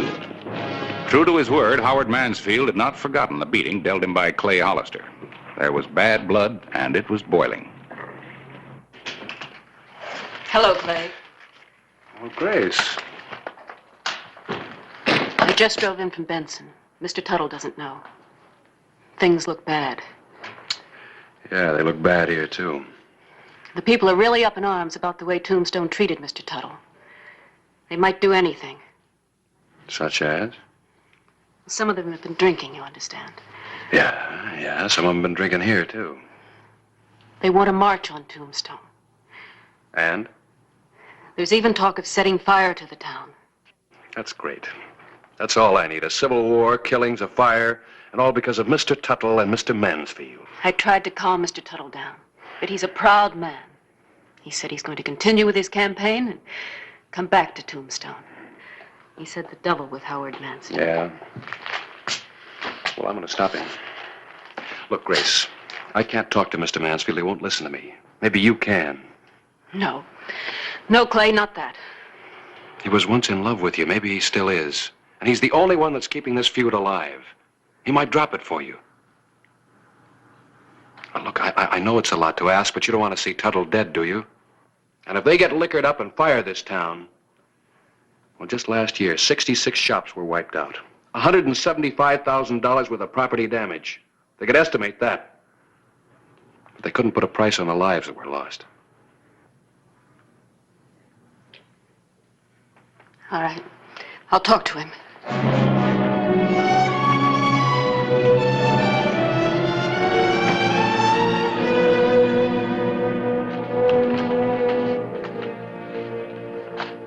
Yes, Mrs. Tuttle? Howard, I came to talk to you about Mr. Tuttle and the people in Benson. Yes, Mrs. Tuttle. They're angry, Howard. Dangerous. They may come to Tombstone, and there's talk of fire. Fire? You're his wife. Why did you come to warn me? Well, there are a lot of people to think about. You never used to think of other people. Only us.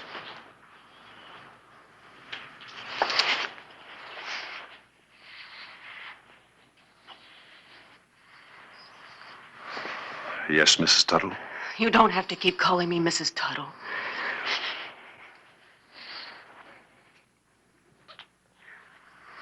I'm not Mrs. Tuttle. Not really. Can't we leave, Howard? I made a mistake. I want what we had. Yes, we can leave as soon as I straighten out my affairs here. Oh, can't we leave now, fast, before I... Before you change your mind?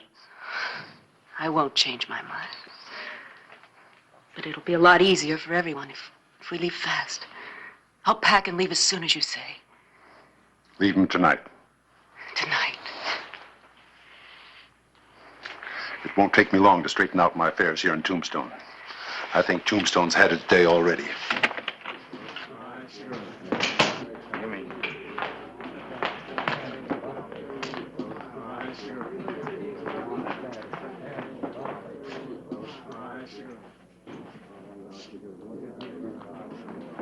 Lenny, Riggs.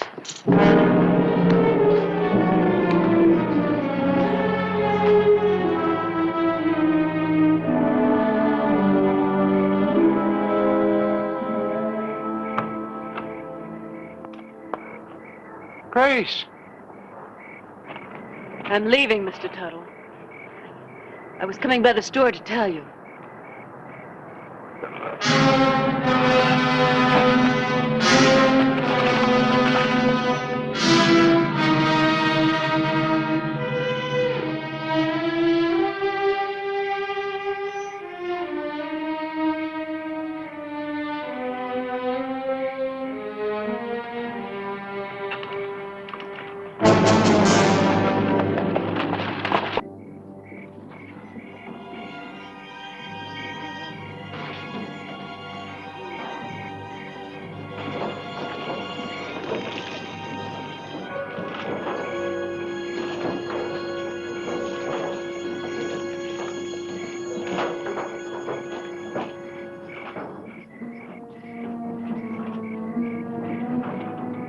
The night of July 11, 1882. Fire. The Red Terror had again struck Tombstone. this time with helping hands.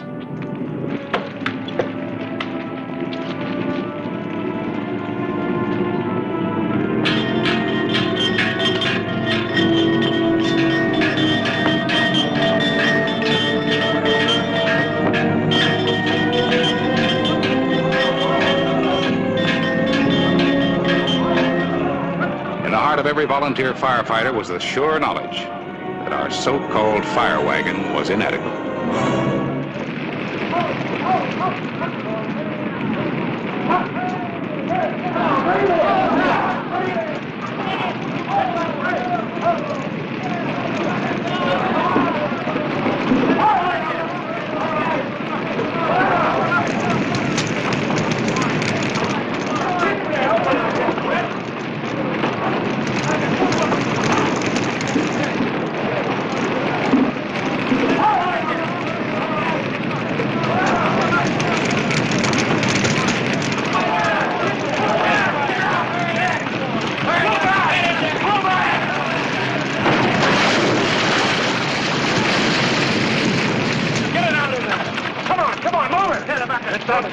Before he's talking about me, let's get the fire out, then I'll check. We run out of water. We'll get some more. Runners, get it down to the reservoir.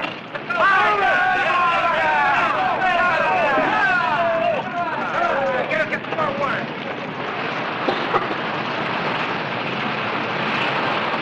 That Tuttle, he swore he'd smoke us out. My whole mercantile business gone. I say we go to Benson and smoke out Tuttle. I say we hang him. All right, hold it. There's not going to be any lynching. Besides, you got no proof. How much proof do you need? Wait a minute. Grace, where's Pops? I left. And that's why Tuttle sent his men from Benson to burn me out. I still say we ought to hang him. And I still say hold it. Where is he? He's dead. He's dead? When I told him, he just died. Where? Back home. I think you better tell us about it. He was a good man. But it's always been Howard. Don't you understand?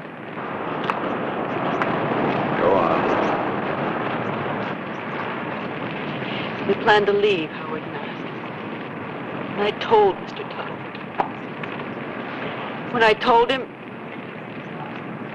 he just looked at me for the longest time. And he fell to the ground. He didn't say a word. He just died. I wish he'd said something. But what I said killed him. I killed him. No, Grace, you didn't know. He was a very sick man. I could have told him I was going on a trip. But I did the right thing, didn't I? Telling him I was leaving. Telling him the truth.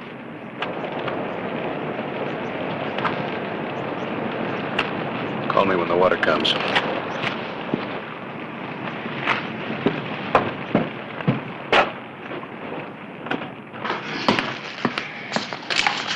Don't do it. Put him on the bar. Now move back to the stairway. Give me your right hand.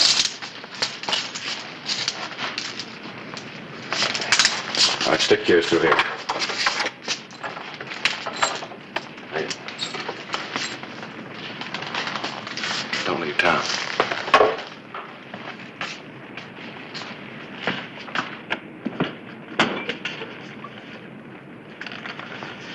You might just as well throw those insurance papers in the fire, too. For all the good they'll do you. What do you mean? Well, Tuttle didn't start that fire. And the only people in Tombstone who aren't fighting it are you and those two apes at the bar. Well, that doesn't prove anything.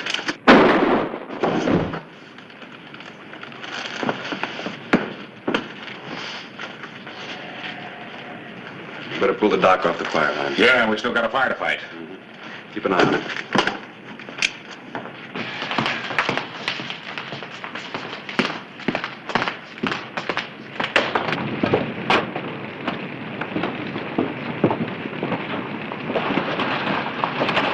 Saw the flames on the road road to Benson. She's all loaded up with water. Well, Pop, we thought you would... Oh, nothing's gonna happen to me. Not while there's a good county seat war going on. Let's go fight that fire.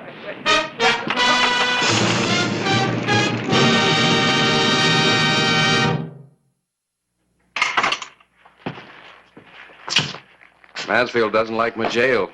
Guess he won't like Yuma prison either. Well, the boys have soaked the other buildings. If the wind doesn't blow up, the rest of Tombstone is safe.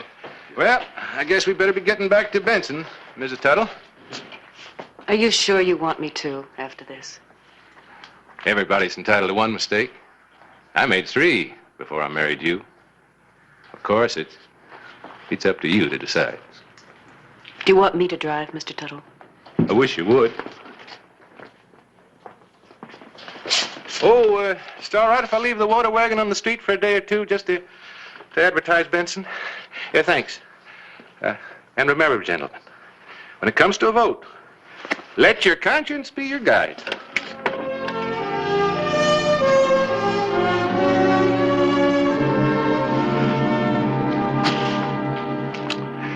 What are we going to do about that man? Well, there's only one thing to do. Elect him mayor of Tombstone. Then maybe we get that equipment.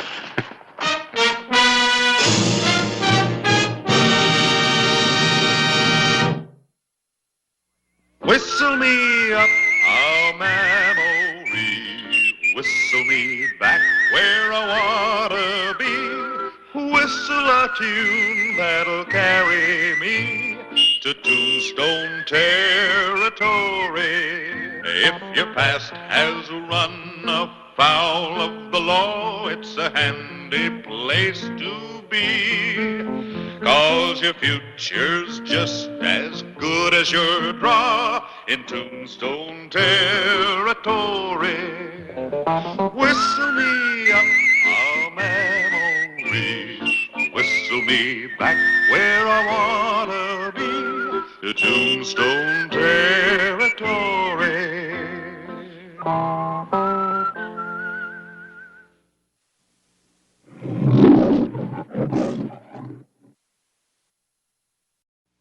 Tombstone, Arizona Territory, October 27, 1886.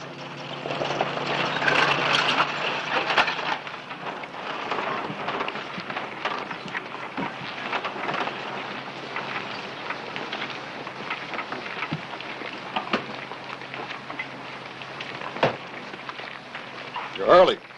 Harper won't be here until tomorrow. Well, I like to rest up before a job. You got any baggage? I'm wearing it. Clay, look who just flew in from Tucson. Oh, I didn't know Caswell was that scared. Maybe he's just being practical. Young Harper gets in town tomorrow. He's awful fast on the draw. So's Caswell. I've got horses at the livery stable. Caswell is 55, Harper is 24.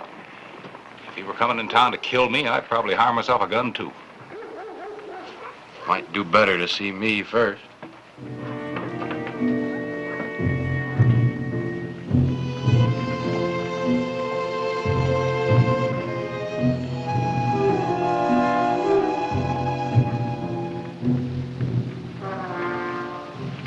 Caswell.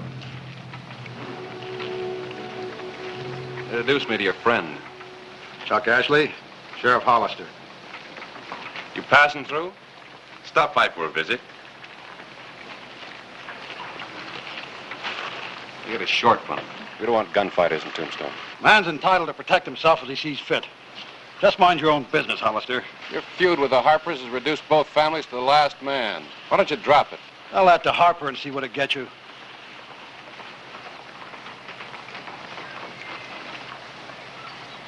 Ashley, one wrong move, no matter how slight, I'll slap you behind bars.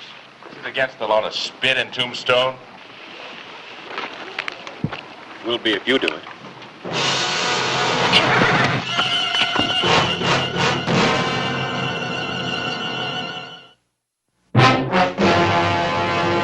An actual account from the pages of my newspaper, the Tombstone Epitaph. This is the way it happened, in the town too tough to die.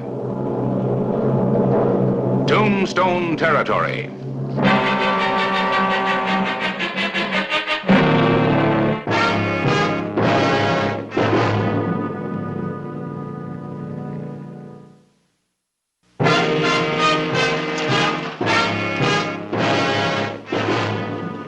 October 28, 1886. It was trouble that came to Tombstone on the following morning, and its name was Jeff Harper.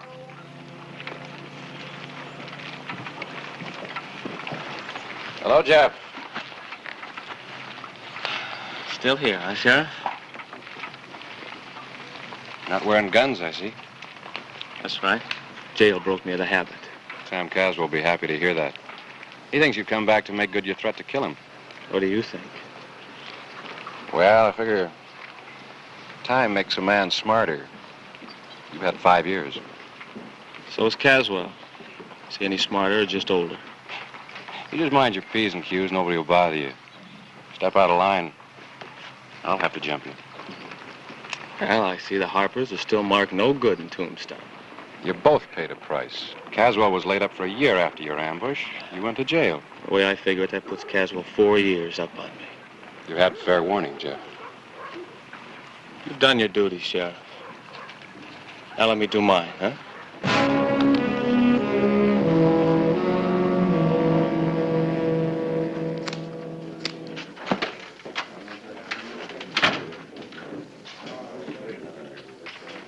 Sneak-a-loop, Rafe. $10 says he's dead by morning. 20 says Caswell gets it first. You're on. Jeff! Jeff Harper! Welcome back, Jeff. Nice to see you. Welcome back, Jeff. Thank you, Joe. Set him up, Joe, and make it doubles for Jeff. Oh, hold on. It's been 5 years since I've even smelled this. Here's to our friend Jeff, huh? Here to you, Jeff. Wow. I didn't know I had any friends left. Why, I've always been fond of you, Jeff. You know that. Hey, Caswell's been getting right prosperous since you were away. Land, cattle, horses. He's done right smart by himself. I guess you're going to change his luck, aren't you?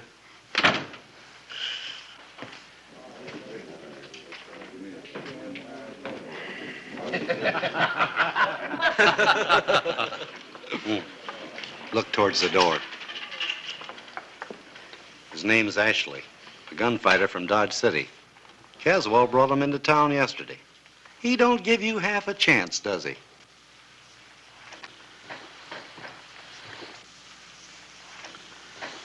Fill it up, Joe. Go easy, Jeff. I said fill it up. Do as he says, Joe. I'm paying. You're a real friend, aren't you?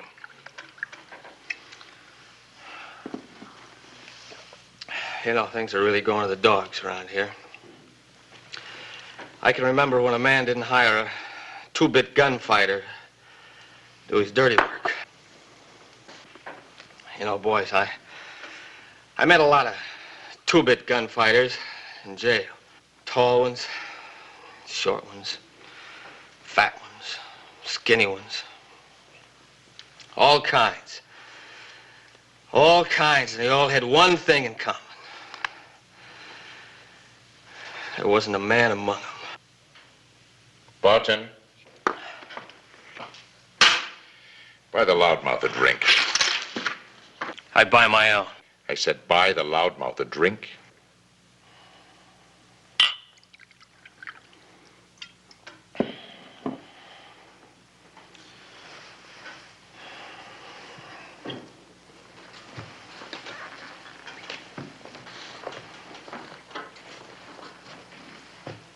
You bought it. You drink it. Let's see how much of a man you are. Give him a gun, somebody. I'll take care of you when I get good and ready. I say you're ready right now. You give him a gun. Don't worry, Jeff. You can take him. Hold it. You build your reputation by killing men after they've been drinking? Easy, Sheriff. I've got no quarrel with you yet. Oh, is that a threat? Well, now, why should I threaten you? Star, no star. We're just alike. Hired guns, that's all we are. The whole thing's a mistake, Clay. Elmer bought Jeff a few drinks too many. Why blame me? I was only being friendly. Yeah. Hey, we all know you, Elmer. You're a man's best friend. All right, Jeff, let's go. You're just not happy unless you're pushing somebody around, are you? Boy, you sure make it easy for a man to dislike you. Now start moving.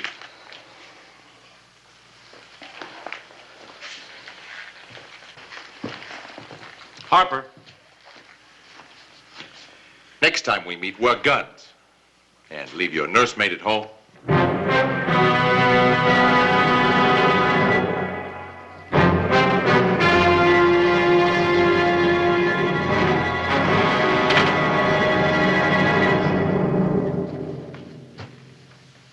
Any questions on who's a man and who isn't?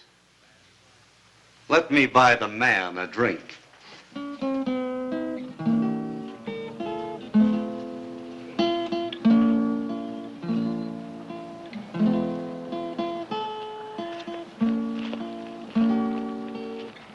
What'd you bring me here for? Want to show you something?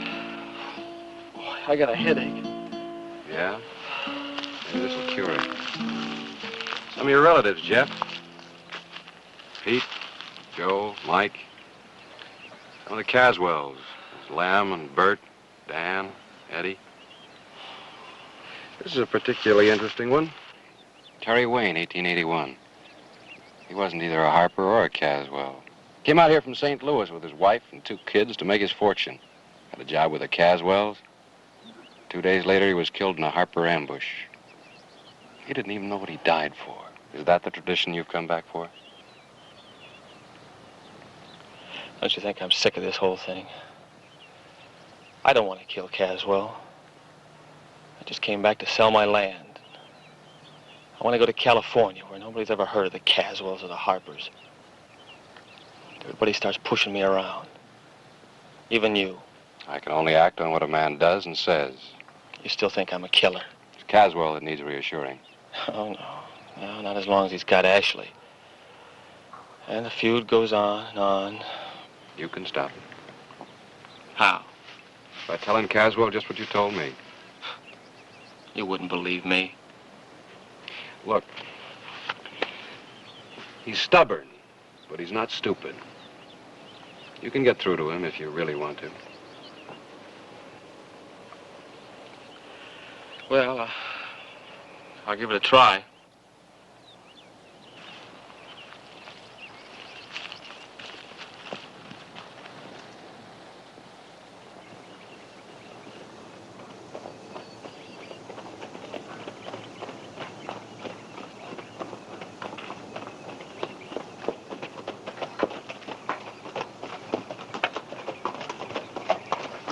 That's close enough. Take it easy, Sam. You want to talk, not shoot. Put your gun away. Stay where you are. Speak your piece and then get off my property. Caswell, who told you I was coming back here to kill you? You did. 5 years ago. Everyone knows the Harpers always make good their threats. Did you ever figure that maybe everyone could be wrong? You're a Harper. You're a Caswell. What's that got in us? It'll get you some lead if you don't clear out. I wouldn't live in the same town with you. I just came back here to sell my land and get as far away from you as possible. I'm not stopping you. Yeah, but your gunfighter is. Ashley? What about him? Trying to force Jeff into a shootout. That wasn't in our agreement. I only hired him for protection. Protection from what? A man who hasn't touched a gun in 5 years? Or did you think they'd let me practice in jail? I never liked Ashley when I saw him. Well, that puts a different light on things, don't it? Better get rid of him before there's serious trouble, Sam. All right. Just the same, I'm wearing a gun from now on. And I'll keep on wearing it as long as you're in Tombstone. And don't worry about Ashley. I'll ride into town with you right now and handle him.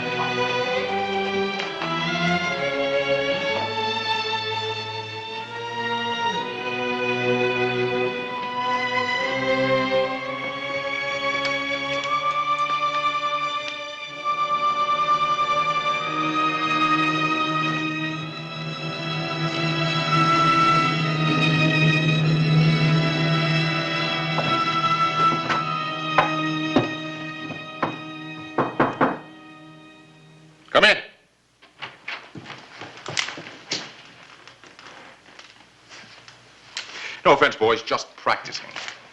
Man could get killed that way, huh? Yes, that's a fact, isn't it? Drink? Sheriff and I got things straightened out with Harper, so I won't be needing you anymore. Here's your fee. You can count it. You wouldn't cheat me. Just drop it on the bureau.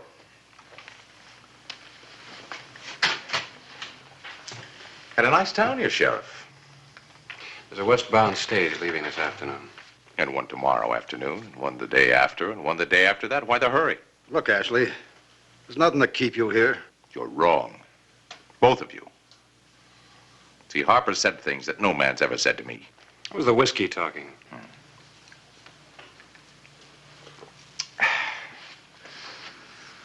I don't see it that way. I don't see it that way at all. See, until I get things settled up with Harper, I'm not leaving Tombstone. Some people with that attitude have stayed here permanently, up on Boot Hill.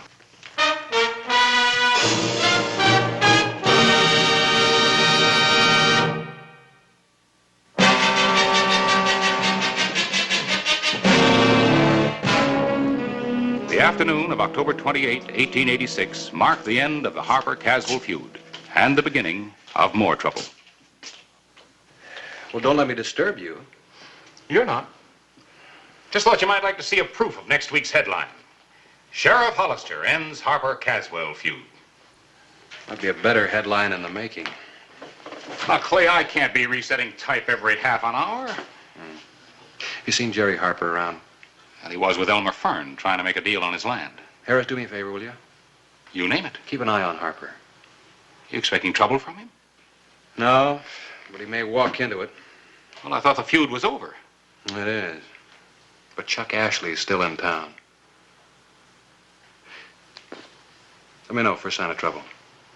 All right.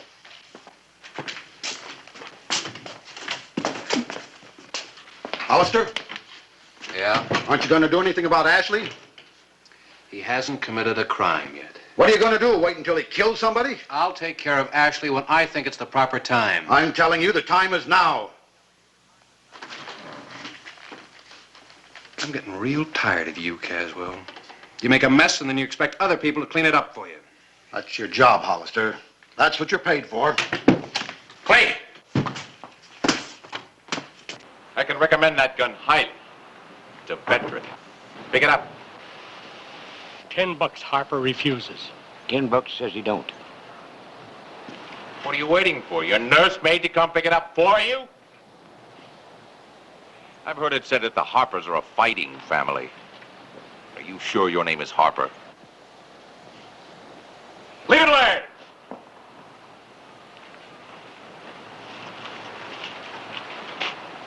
Turn around, slowly. I see your nursemaid got here in time. I said turn. Hand me a gun. There's no law in Tombstone that says a man can't carry his gun. There is now for you. I get $500 a job. What's your salary? I'm waiting for your gun. It always seems to narrow down to you and me, doesn't it, Sheriff?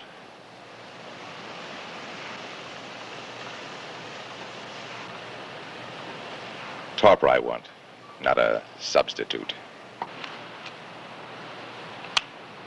Get it, Jeff.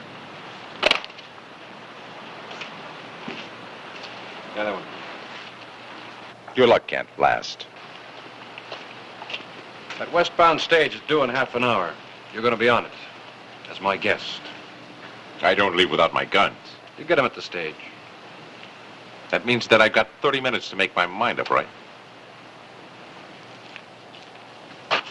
I don't care how long you think about it, but you're going to be on that stage. Well, boys, I've got a pocket full of silver and 30 minutes to spend it in. Who'll join me in the Oriental?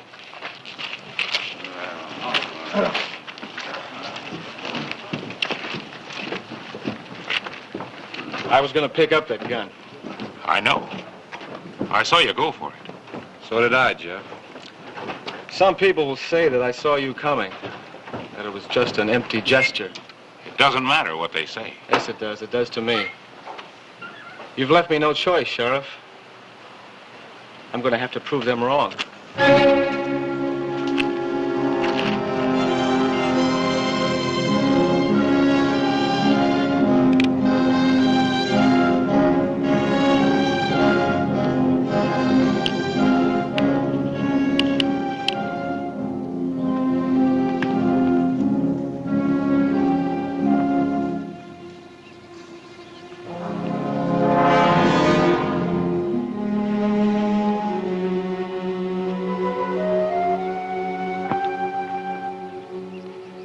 Uriah Harper, 1882. I watched him die, Sheriff. Uriah was a big man, a big laugh, a big capacity for life. He used to say, when you die, die well. He died well. He took on 3 Caswells all by himself. A man can die well and still die for the wrong things.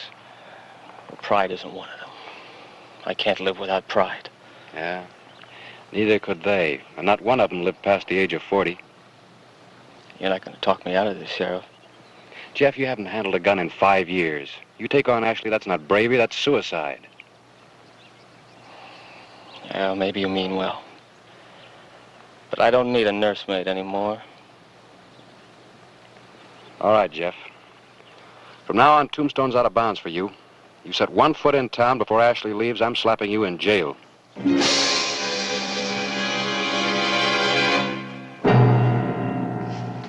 Believe me, Hollister, I didn't expect all this fuss. I was only trying to protect myself against Harper. I'm 55 years old, Hollister. Life becomes more precious to you as you get older.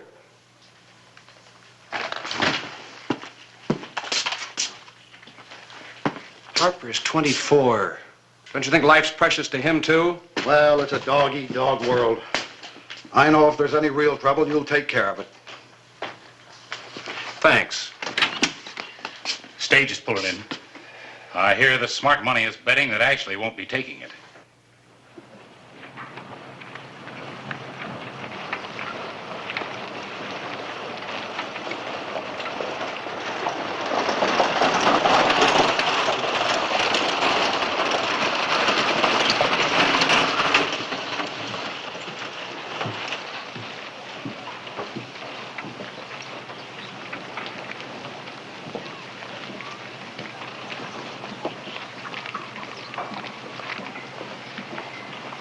Well, boys, do I take the stage or don't I? $30 says Ashley don't take it. $60 says he does.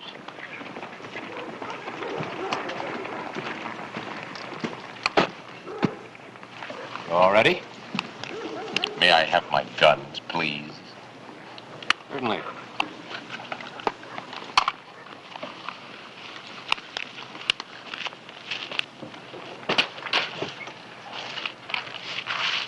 You just made yourself a big mistake, Sheriff.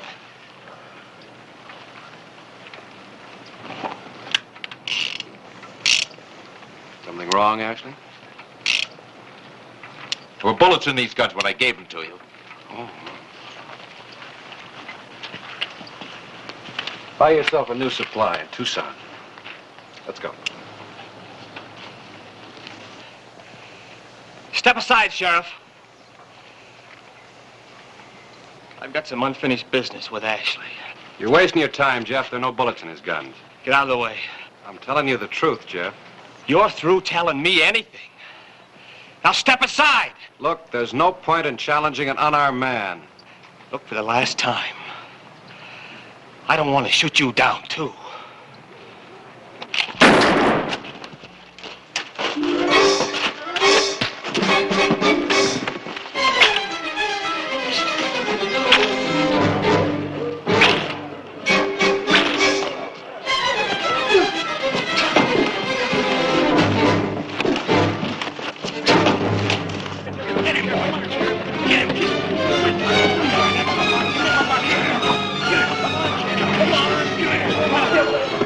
Sheriff. Come on, Ashley. Come on, Sheriff. Come on, Ashley. Get him, boy. Get him.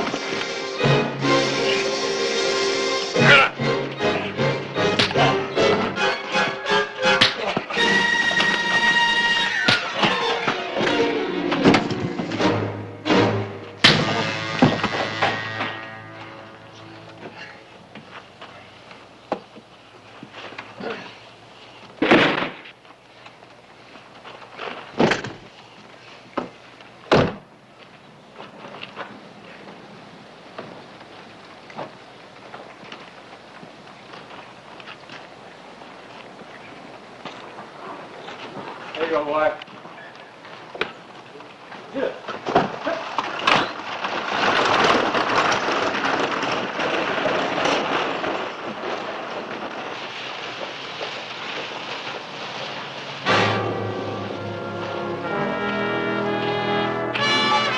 Satisfied, Caswell?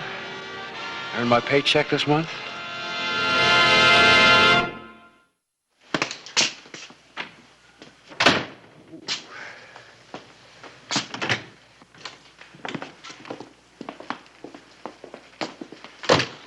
That was pretty neat shooting, Sheriff. Well, I've had 5 years more practice than you have. But you gonna need this in California? Yeah, I probably would. That's why I've decided to stay here. I guess it's better to bury feuds instead of men. Will you join us in a drink at the Oriental? No, thank you. That doesn't come under the heading of official business. Alistair, you're getting to be as hot-tempered as I am. I never saw you beat anybody the way you beat up Ashley. What came over you? Well, it's easy. Every time I hit Ashley, I thought about you. Guess I deserve that. Let's go down and get that drink and see if we can get to know each other. Well, Harris, what's your new headline for next week's epitaph? It's 3 days till deadline. Knowing you, I think I'd better just wait and see.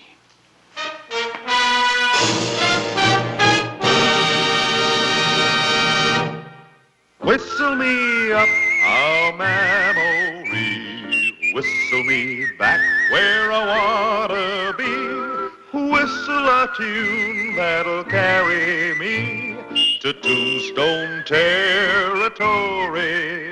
If your past has run afoul of the law, it's a handy place to be, 'cause your future's just as good as your draw in Tombstone territory.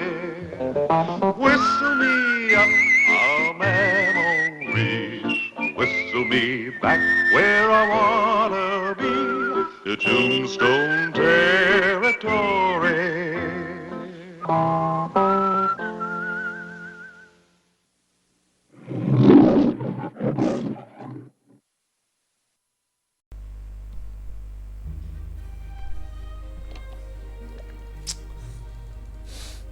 Tao mũi nhỉ? What the hell? Chuồn ra. Cút hết. Có lẽ nào em vội quên đi, và có lẽ nào 500 củ ấy, 614 củ à? Thế mình kiếm 100 củ nữa, sự là có nổi không? Ôi kìa, không được, anh đã ấn vội rồi. Có lẽ 62 triệu rồi. 62 triệu rồi. Cũng một lần quay được gần 100 củ ấy. 100 củ không? Mình quay được 400 lap mà, được. 400 lap phải được 100 củ.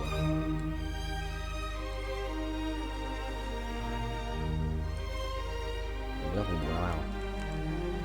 Vương miện định mệnh. Rồi xong, biết đánh mày gì rồi? Đánh mày gì rồi, biết đánh mày gì rồi? Tôi nhặt bài á.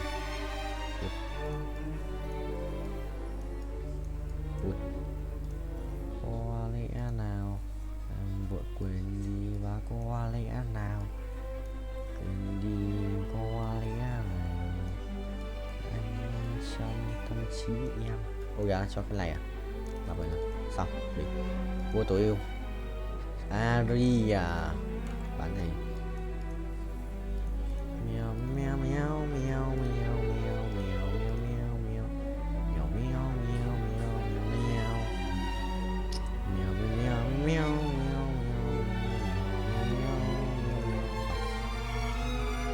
Này mà phải đét. Xong. Đẹp. 598 củ chưa đủ, chưa phải là tất cả. Mấy thằng ấy ra quát lipet ở cái map 2 này sử có đéo gì trồn. Cái pet này yếu như lợn.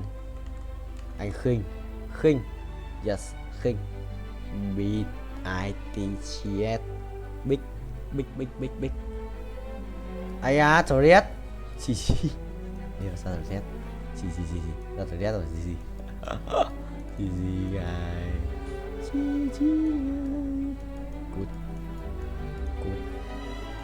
GG cả thử test à? Chưa. Ok. Lần nào cũng phải lắp cái danh gasol. Big IC basic gear.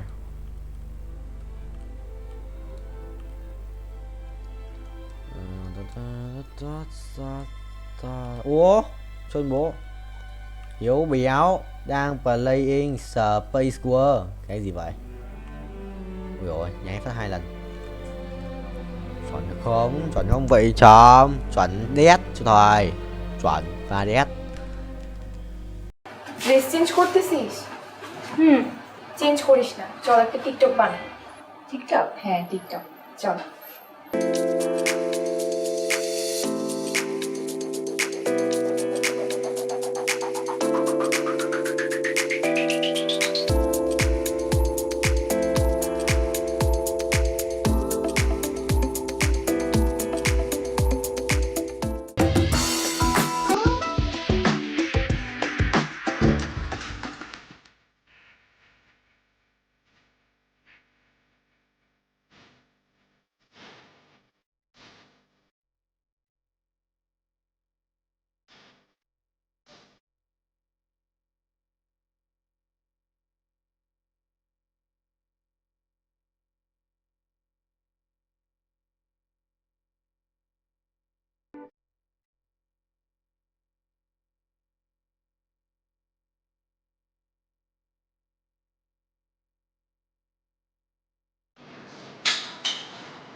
Sir normal আছে pressure, নিচেরটা 80, উপরটা আছে 120।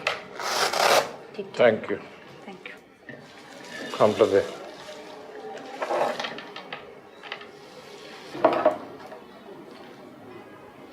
Sir এটা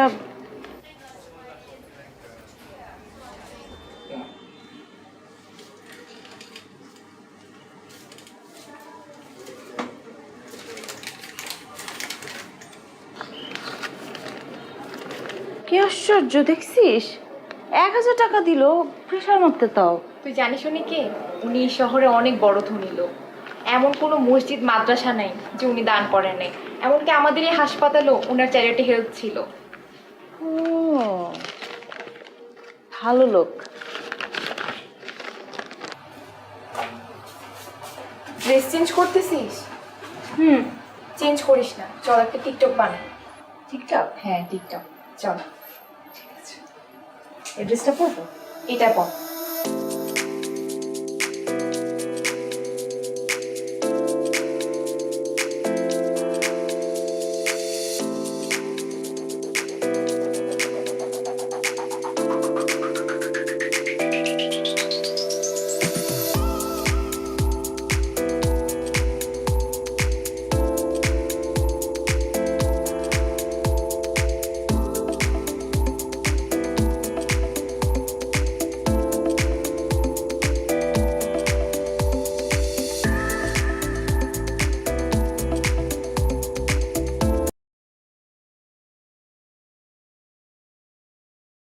আপনি এখান থেকে চলে যান। লালি, তুমি না আমারে বলছিলে আমারে না পাইলে তুমি ব্রেক দিয়ে আমার নাম লিখে হাত কাটবা। আজকে তোমারে না পাইলে আমি হাত কাটবো, তোমার নাম লিখবো হাতে এনে। আরে পাগল নাকি? কি করবে লাগছে?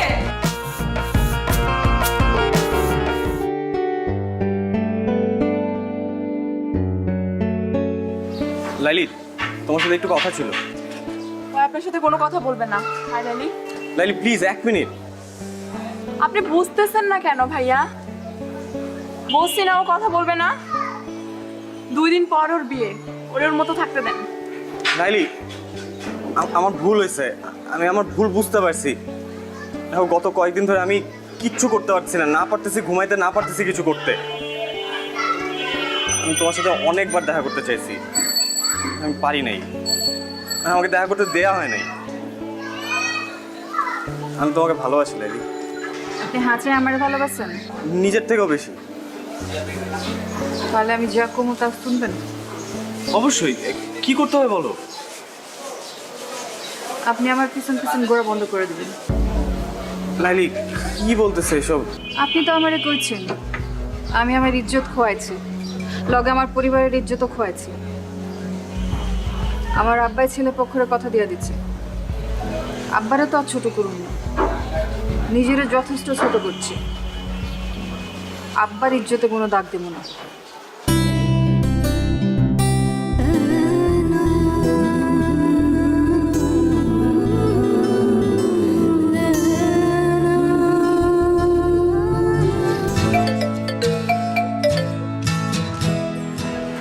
হ্যালো, আসসালামু আলাইকুম ভাইজান। ওয়ালাইকুম আসসালাম।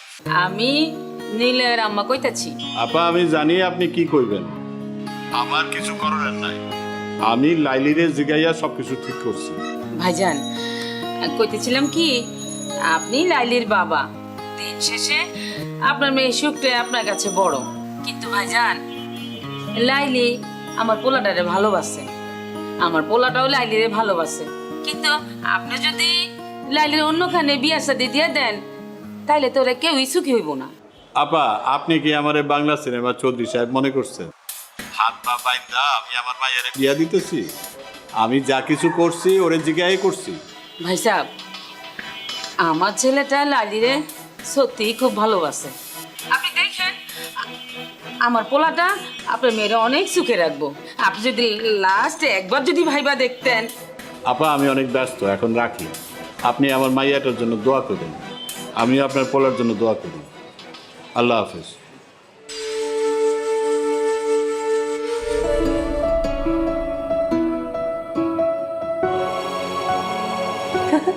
দেখ লাইলির আজ কি সুন্দর লাগতেছে। হ্যাঁ বহুত সুন্দর লাগতেছে। সাইটাগুলো মানাইছে। আরে আপনি এখানে চলে কিভাবে? বাইগান বাইগান কইতাছি। লাইলি তোমার সাথে একটু কথা ছিল। আপনার সাথে আমার কোনো কথা নাই কা, আপনি এখান থেকে চলে যান।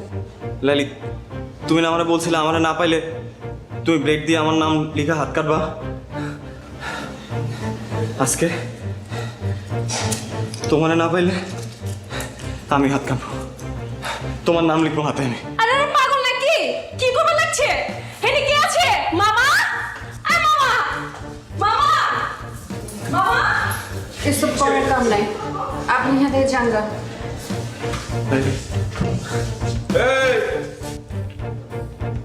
এই চাংরাফলা, এত ড্রামা শুরু করছো কে? হ্যাঁ, পুলিশ ডাকুম।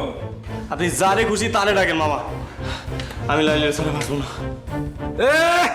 তখন তো খুব কইছিলা লাইলি একটা নাটক বাজ, ওই খালি নাটক করে বেড়ায়। হ্যাঁ, ওর লগে মজা লওয়া যায়, ওর লগে প্রেম করা যায় না, আর বিয়া করুম না।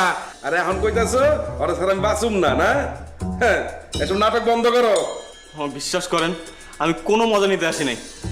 আমি সত্যি সত্যি লাইলি তোমার নাম লিখবো, এবং ব্লেড দিয়ে না সত্যি রক্ত জলের নাম লিখবো। লাইলে তুই রাজি হয়ে যা, না ছেলেটা এরকম পাগলামি করতেছে, আপনার কাইটা লাগবো। এমনি কিন্তু ছেলেটা ভালো আছে, তুই রাজি হইলে সবকিছু ঠিকঠাক হয়ে যাবো। আমি দুলা বাইরে সামলাইতেছি, তুই কোনো চিন্তা করিস না, ঠিক আছে? রাজি আছিস না? আরে রাজি হয়ে যা, আমার না করিস না, ভালো আছে ছেলেটা।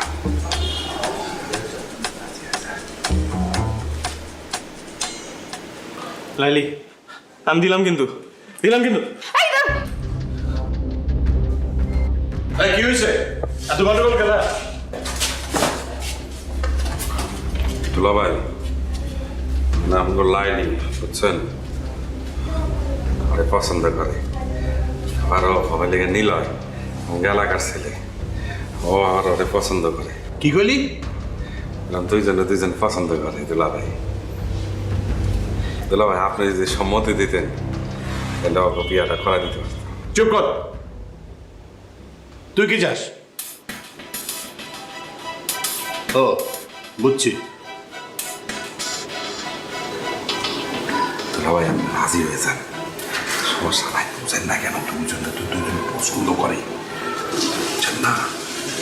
যদি ভাইয়াটাই যায় তাহলে তো আমার সমস্যা, মহল্লায় আমরা চেহারা দেবো কেমনে? আপনি রাজি হয়ে যান, আপনি আমি ওইদিকে সামলান, আমি ওইদিকে ওখানে দেখতেছি দুলাভাই। আপনি চালান চালান। আচ্ছা আর যান তাড়াতাড়ি, এত চিন্তা করেন না তো।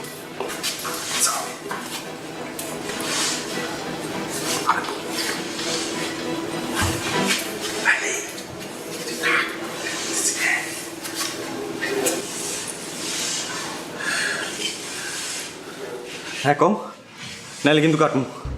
হ্যাঁ কও। সমস্যা কি তোমার?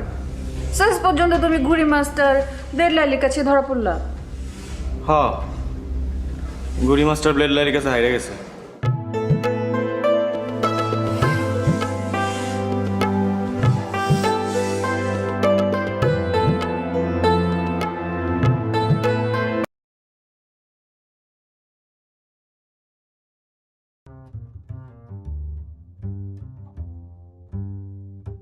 Tại nhà thầy chữ đi mia thằng Choao. Ai à?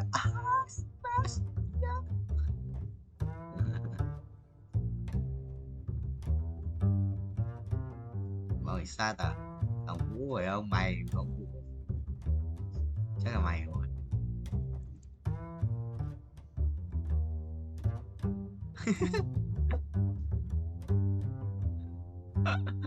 Mua cái gì mua đi cho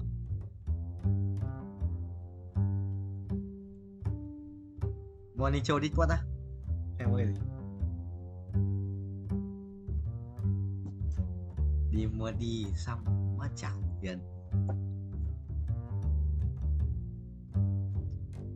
từ qua giờ anh thấy nó toàn là thằng này các anh em một trực tiếp rồi ông vợ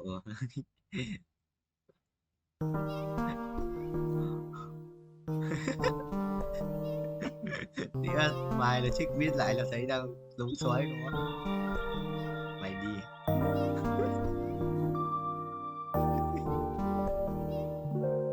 sao rồi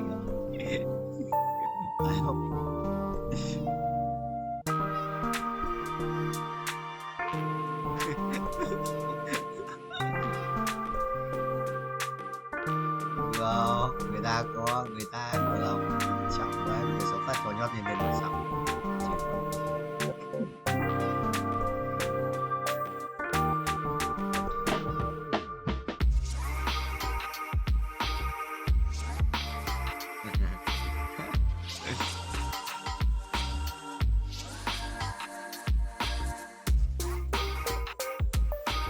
nghe gì xong một chỗ nào đây tao tắt chân cái đấy rồi tắt chân cái đấy rồi tao nhớ đây rồi mà tao tắt từ đâu tao ấn tao nhớ nghe gì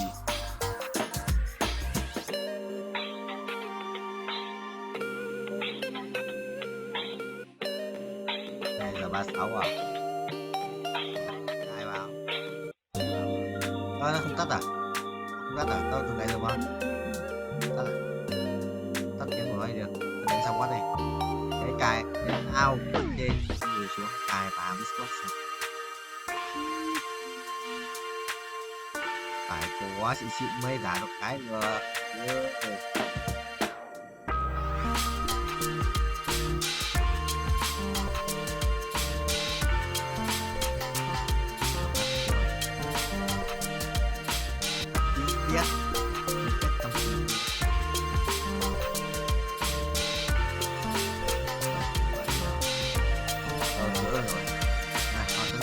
tin nhắn rồi đúng rồi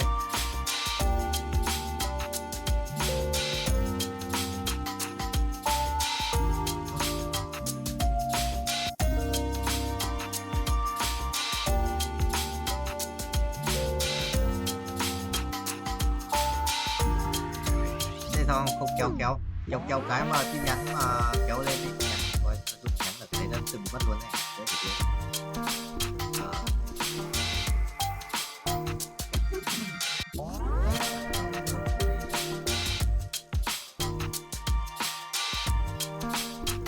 thì livestream này không chỉ livestream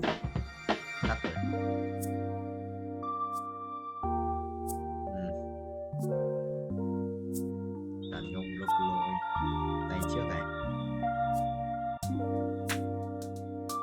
chắc gào nhưng mà vậy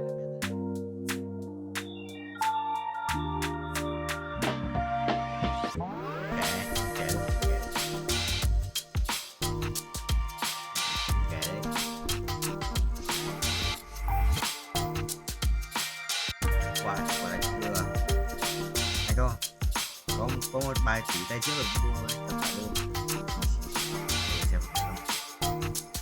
mình luôn vào hết cả hai cái bicep luôn cả bicep luôn cả hai luôn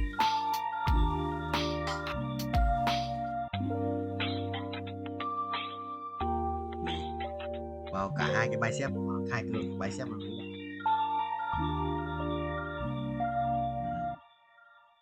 chuẩn em rồi tập lưng này cứ răng một cái máy thôi hai cái máy kéo ngang kéo dọc xong gì im ông kia bảo vẫn là chỉ biết ngồi chơi game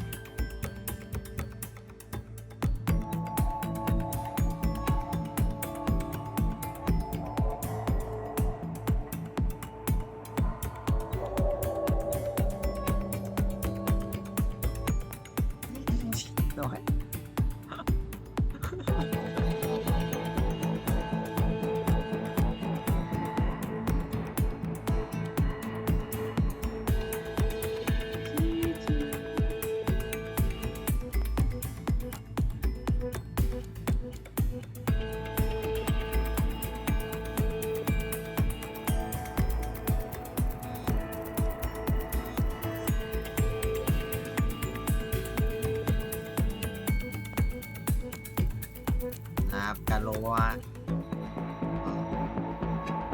bằng caloa thôi duy trì căn bằng caloa đâu mày muốn thêm chất gì thì mày phải xem chất các thứ cơ đồ ăn các thứ cơ đâu không thì cân đủ caloa được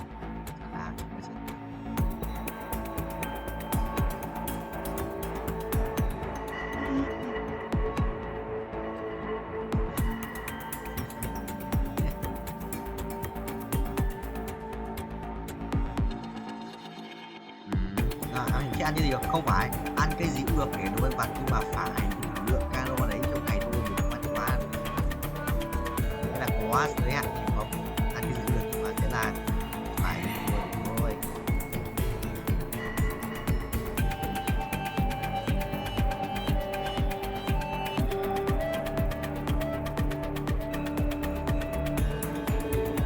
để cho người ta của anh biết vào tuần của anh biết của anh chi liệt sức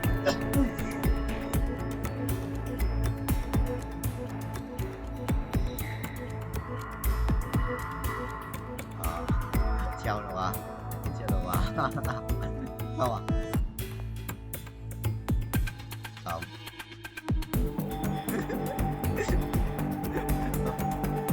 không có phép đánh này có phép đánh như vượn này phép chạy như nhảy linh tinh này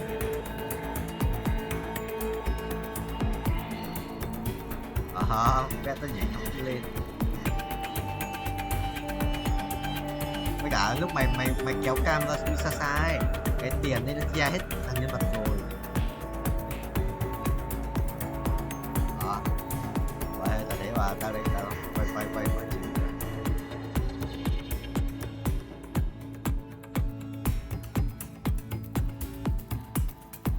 biết nhưng mà mình sẽ còn tầm một nửa tao còn một nửa cũng sắp xong rồi 100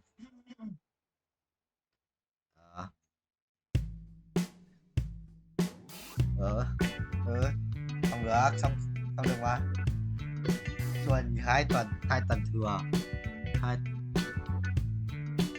vậy là tao chỉ quay 5 ngày nhưng cũng đâu được nghe mà tao cũng lừa quay cũng là lừa mất mấy ngày lâu ngày hôm nay 10 tiếng hồi trước ở đấy đấy kia đợt trước làm mỗi ngày 10 tiếng đấy có đợt mà treo cái auto file chưa bị ngoái rồi tao tắt auto file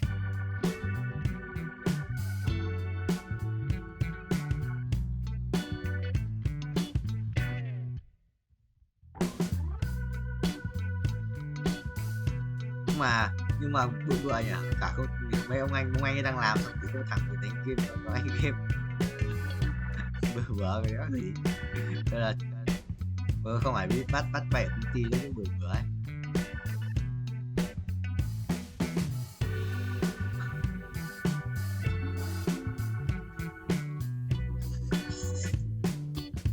Sao nói gì khổ anh khổ.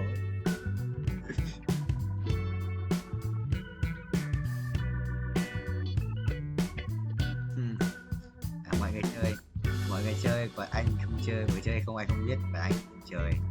Yes.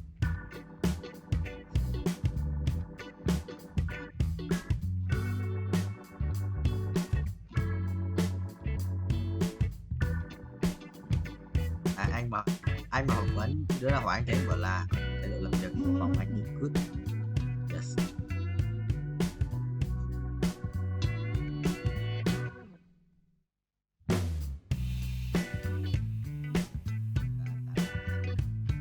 Kinh vậy chào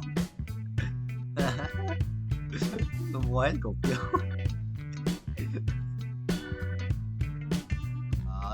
đây lại của nhất xong rồi xả luôn thôi đánh cái này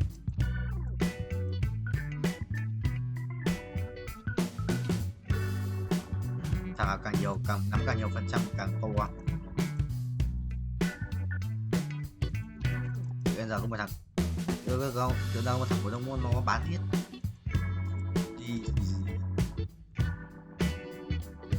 đi à chú Hoàng làm tiếng thôi. Ô đồ cái này đấy rồi làm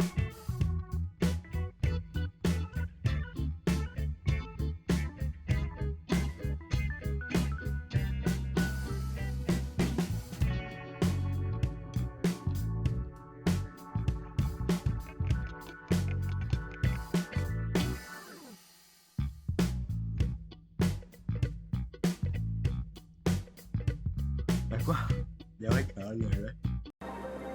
Quà sinh nhật là trai quý nhở, mua được mà mình thu hàng này mà may sang này vậy.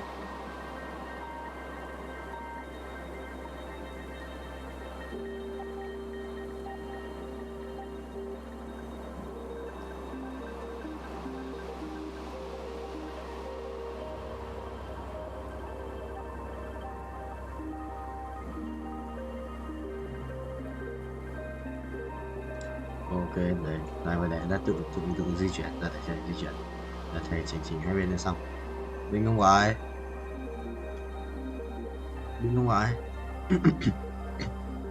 binh không thầy ơi, binh không thầy ơi, binh không thầy ơi, binh không thầy ơi, binh ai á chôn tao.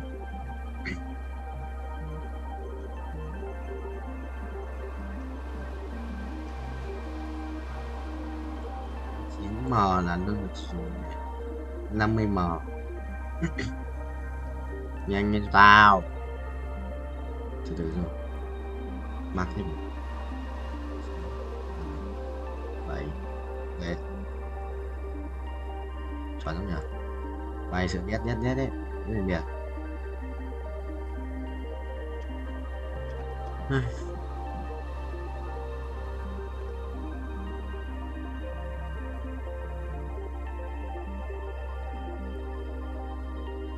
Vậy gì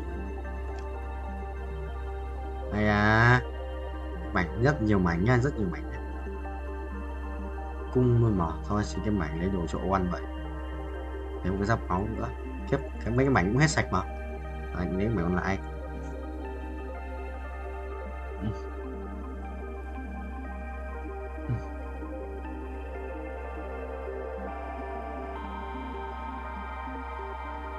Mày cho nhau, mày cho anh không, đừng chết nữa.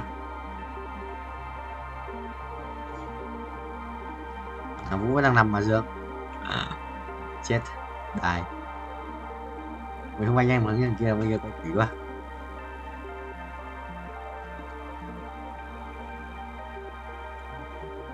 Nhiều request à? Ai à? 200 không? 200 lap. 200 lap. 95 à? 195 lap à? Tính 200 lap đấy. Wow.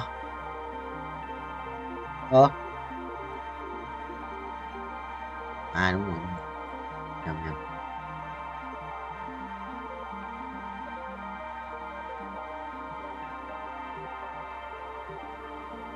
Yes.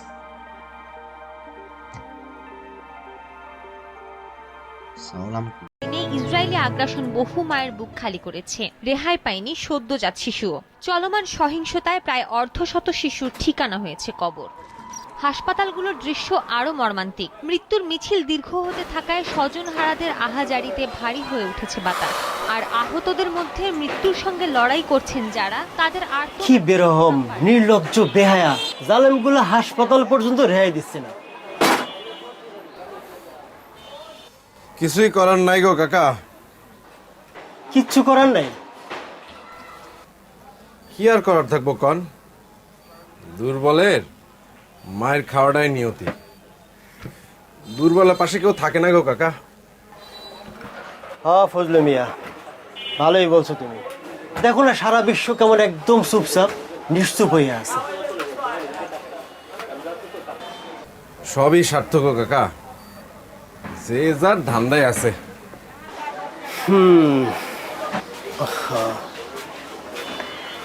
9, 10, 11, 12, মোট 12টা আছে না? বিকালের মধ্যে পাবো তো? সন্ধ্যার দিকে আসেন। লেট করেন না কিন্তু। আচ্ছা ঠিক আছে, লেট হইব না। নতুন নাকি? আসসালামু আলাইকুম। হ্যাঁ নতুন, কয়দিন ধরে আসছে। নাও সন্ধ্যার মধ্যে ভালো করে করে রাখো।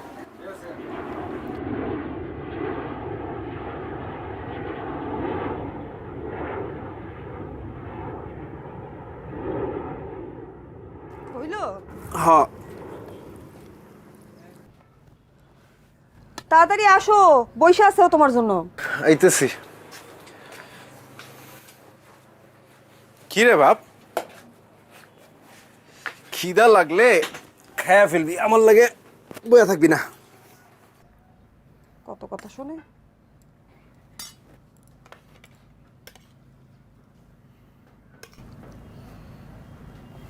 দেখি তোমার প্লেটটা দাও। শেষ। আরে ডিম ভাজি রে।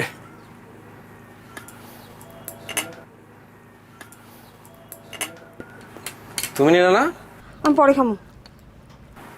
পরে আর কি খাবা? আমি সবজি দিয়ে খাবো না, আমি ডিম দিয়ে খাবো। কেন বাপ, সবজি খাবি না কেন? সবজি না খাইলে বড় হবি না, বুদ্ধি হইব না। হ্যাঁ কর, মুখ খুলে না দেখছো? আর স্কুলে ভর্তি করাই দেওয়া দরকার না? হ্যাঁ দেওয়া তো দরকার। তো মাত্র ঢাকা শহরে এলাম, স্কুলে ভর্তি করালে তো একটু টাকা পয়সা খরচ হবো, টাকা পয়সা জোগাড় যন্ত্র করতে হবে না। সামনে একটা স্কুল আছে, আমি গেছিলাম। আমার মনে হলো যে ওখানে খুব একটা খরচপাতি লাগবো না, ভর্তি করাই দিই। আরে ঠিকঠাক মতো খোঁজ নিছো? মানে ভালোইব? ভালোই তো মনে হইলো। দেখো তুমি যেটা ভালো মনে করো। সারাদিন তো টোটো করে ঘুরে বেড়ায়, কই কই যায়, কাগো লগে মিশে, কিছুই তো জানি না। আর এখানে তো কারো চিনিও না। কি রে বাপ, ঢাকা শহরে এসেই দেখি বন্ধু পাতায় ফেলছিস। তা একটু পড়াশোনা করতে হইব না? হ্যাঁ করতে হইব তো। এই যে তোর পুরান স্কুলের যে বইগুলো আছে, ওইগুলো নিয়েও তো একটু বসতে পারস না? জিগাও তো পড়ে কিনা। আমি পড়ি তো। আবার মিথ্যা কথা খাবো তুমি। থাক, তুই এখন খা, আজকে আমি তোরে নিয়ে পড়তে পাবো, ঠিক আছে? হা কর, মুখটা খুলে না। হা কর, বাহ পানি নিয়ে আসতে। এটা হইতেছে কাজের আনন্দ, নবকৃষ্ণ ভট্টাচার্য। মৌমাছি মৌমাছি কোথায় যাও নাচি নাচি, দাঁড়াও না একবার ভাই। কি রে এখনই ঘুমাস কেন? একটু পর। ওই ফুল ফোটে বনে, যায় মধু আহরণে, দাঁড়াবার সময় তো নাই। এত হাই তুলতেছিস কেন? বাকিটা কালকে পড়ি। কালকে পড়বি? পড়তে বলেই ঘুমাহে না? আমি অনেক পড়ছি। আবার কই দে পেন্সিল দে, আমি তোর এই শব্দ অর্থগুলো লিখে দেই, এগুলা মুখস্থ করবি। তুমি দোকানে যাইবা না? যাবো তো, আর একটু এগুলা দেখা দিয়ে যাই, এগুলা তোর বাসার কাজ, ঠিক আছে? এগুলো মুখস্থ করবি যে আহরণ মানে হইতেছে সংগ্রহ করা। আহরণ মানে কি? সংগ্রহ করা। সংগ্রহ করা। তারপরে হইছে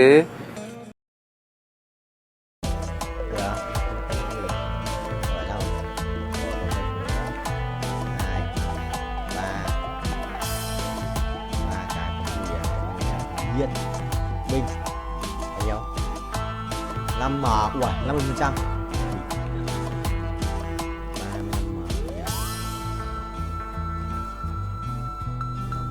Chịu thua em rồi.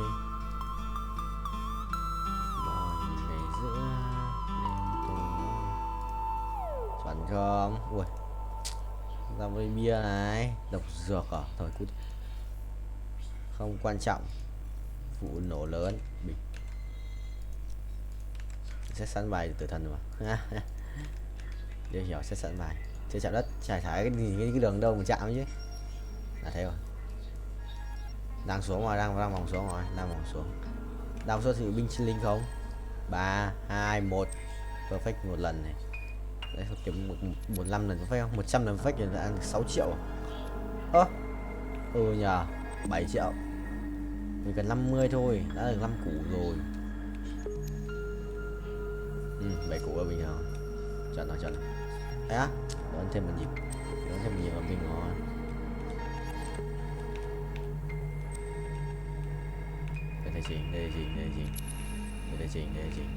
Để chỉnh. Ok. Không được.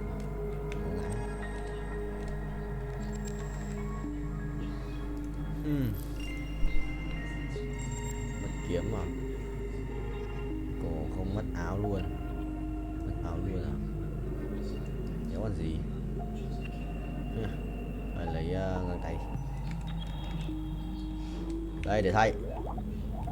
Hỏi 1 2 lần, thế là 30% à?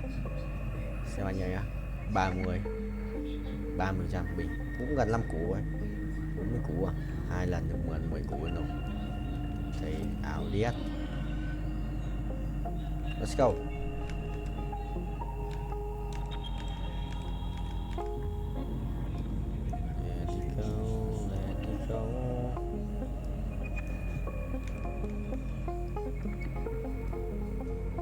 Rồi. Một chiếc binh chi linh không phải bánh 7 láp à? Vậy 456 triệu coin để rebirth tiếp à? Khó đấy. Anh cần 50 củ về phải chừng. Ui, 40 củ tròn. Mình kiếm tiền từ điêu ấy. Một lần perfect này. Một lần perfect.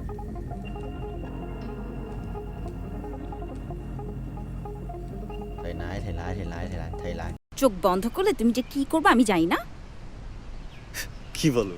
কি করব? জানি আমি। বন্ধ করো না, চোখ বন্ধ করো। সত্যি কিছু করবে না তো? 100%। ঠিক আছে, করলাম।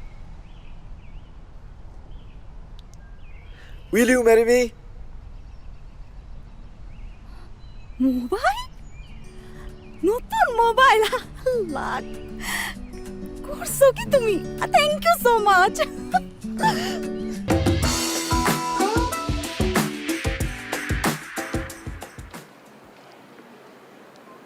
কে? Sir courier. দাঁড়াও।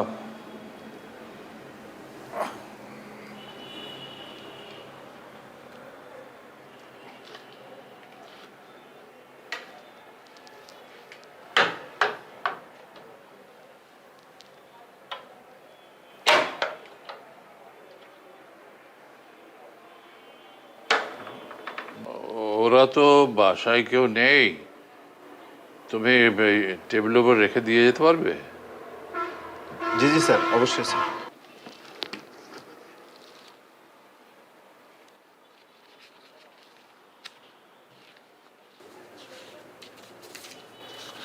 স্যার রিসিট স্যার, সই লাগবে স্যার একটা।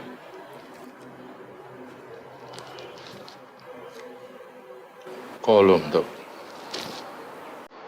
কলম। স্যার বাইক থেকে নামার পরে স্যার কলমটা আর খুঁজে পাচ্ছি না স্যার। স্যার একটা কলম হবে?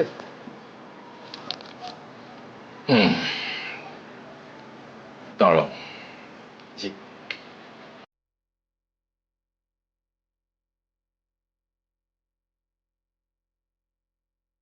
যেহেতু আমার লোন দেওয়ার মতো লোকের অভাব, তাই আমি প্রথম পদ্ধতিটাই বেছে নিলাম।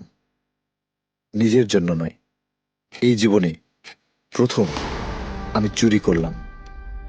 যে আমার মন চুরি করেছে তার জন্য, মালার জন্য।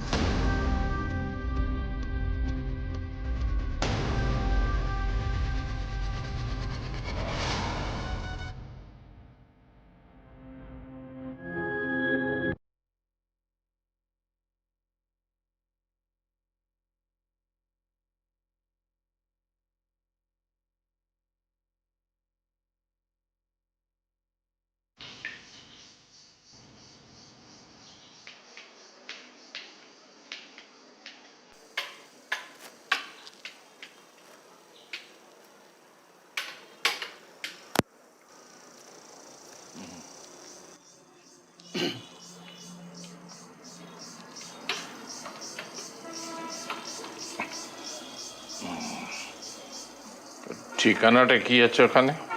জি স্যার। ঠিকানা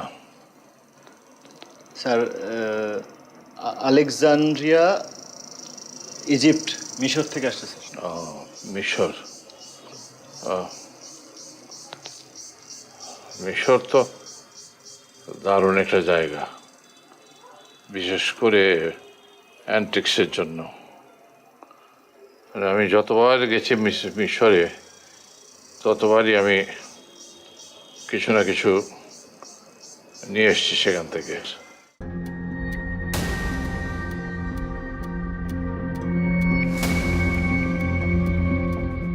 স্যার আজকে আসি স্যার। হ্যাঁ, আজকে আসি স্যার, একটা ডেলিভারি আছে তো। ও আচ্ছা, এসো। স্যার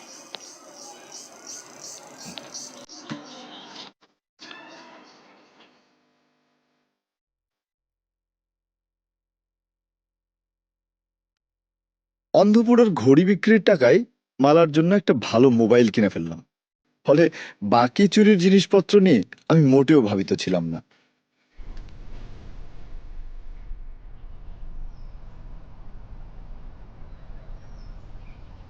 মালা, আজকেও দেরি করে আসছো, প্রত্যেক দিন তুমি দেরি করো, কি সমস্যা তোমার? তুমি না বলো যে আমার মধ্যে একটা নায়ক নায়ক ভাব? দেখো না সিনেমায় নায়ক দেরি করে ফেলে, নায়িকা অপেক্ষা করে থাকে। আচ্ছা সরি সরি সরি সরি। মন খারাপ করো কেন? তোমার জন্য একটা জিনিস আনছি, বলো কি আনছি। কি জিনিস দাও? কি আনছো দাও না। না না না, তুমি একটু চিন্তা করে দেখো কি আনছি। এত চিন্তা করতে পারবো না তো। দাও। বলো, মাথাটা একটু খাটাও। আরে কি ঘোড়া ডিম নিয়ে আসছো, দাও না দাও। আচ্ছা তাহলে চোখ বন্ধ করো। চোখ বন্ধ করলে তুমি যে কি করবে আমি জানি না। কি বলো, কি করব? জানি জানি আমি। বন্ধ করো না, চোখ বন্ধ করো। সত্যি কিছু করবে না তো? 100%। ঠিক আছে, করলাম। Will you marry me? Mobile, নতুন মোবাইল, লাখ করছো কি তুমি? Thank you so much. আমার একটা ফোন কি দরকার ছিল জান, তুমি এটা কি করছো?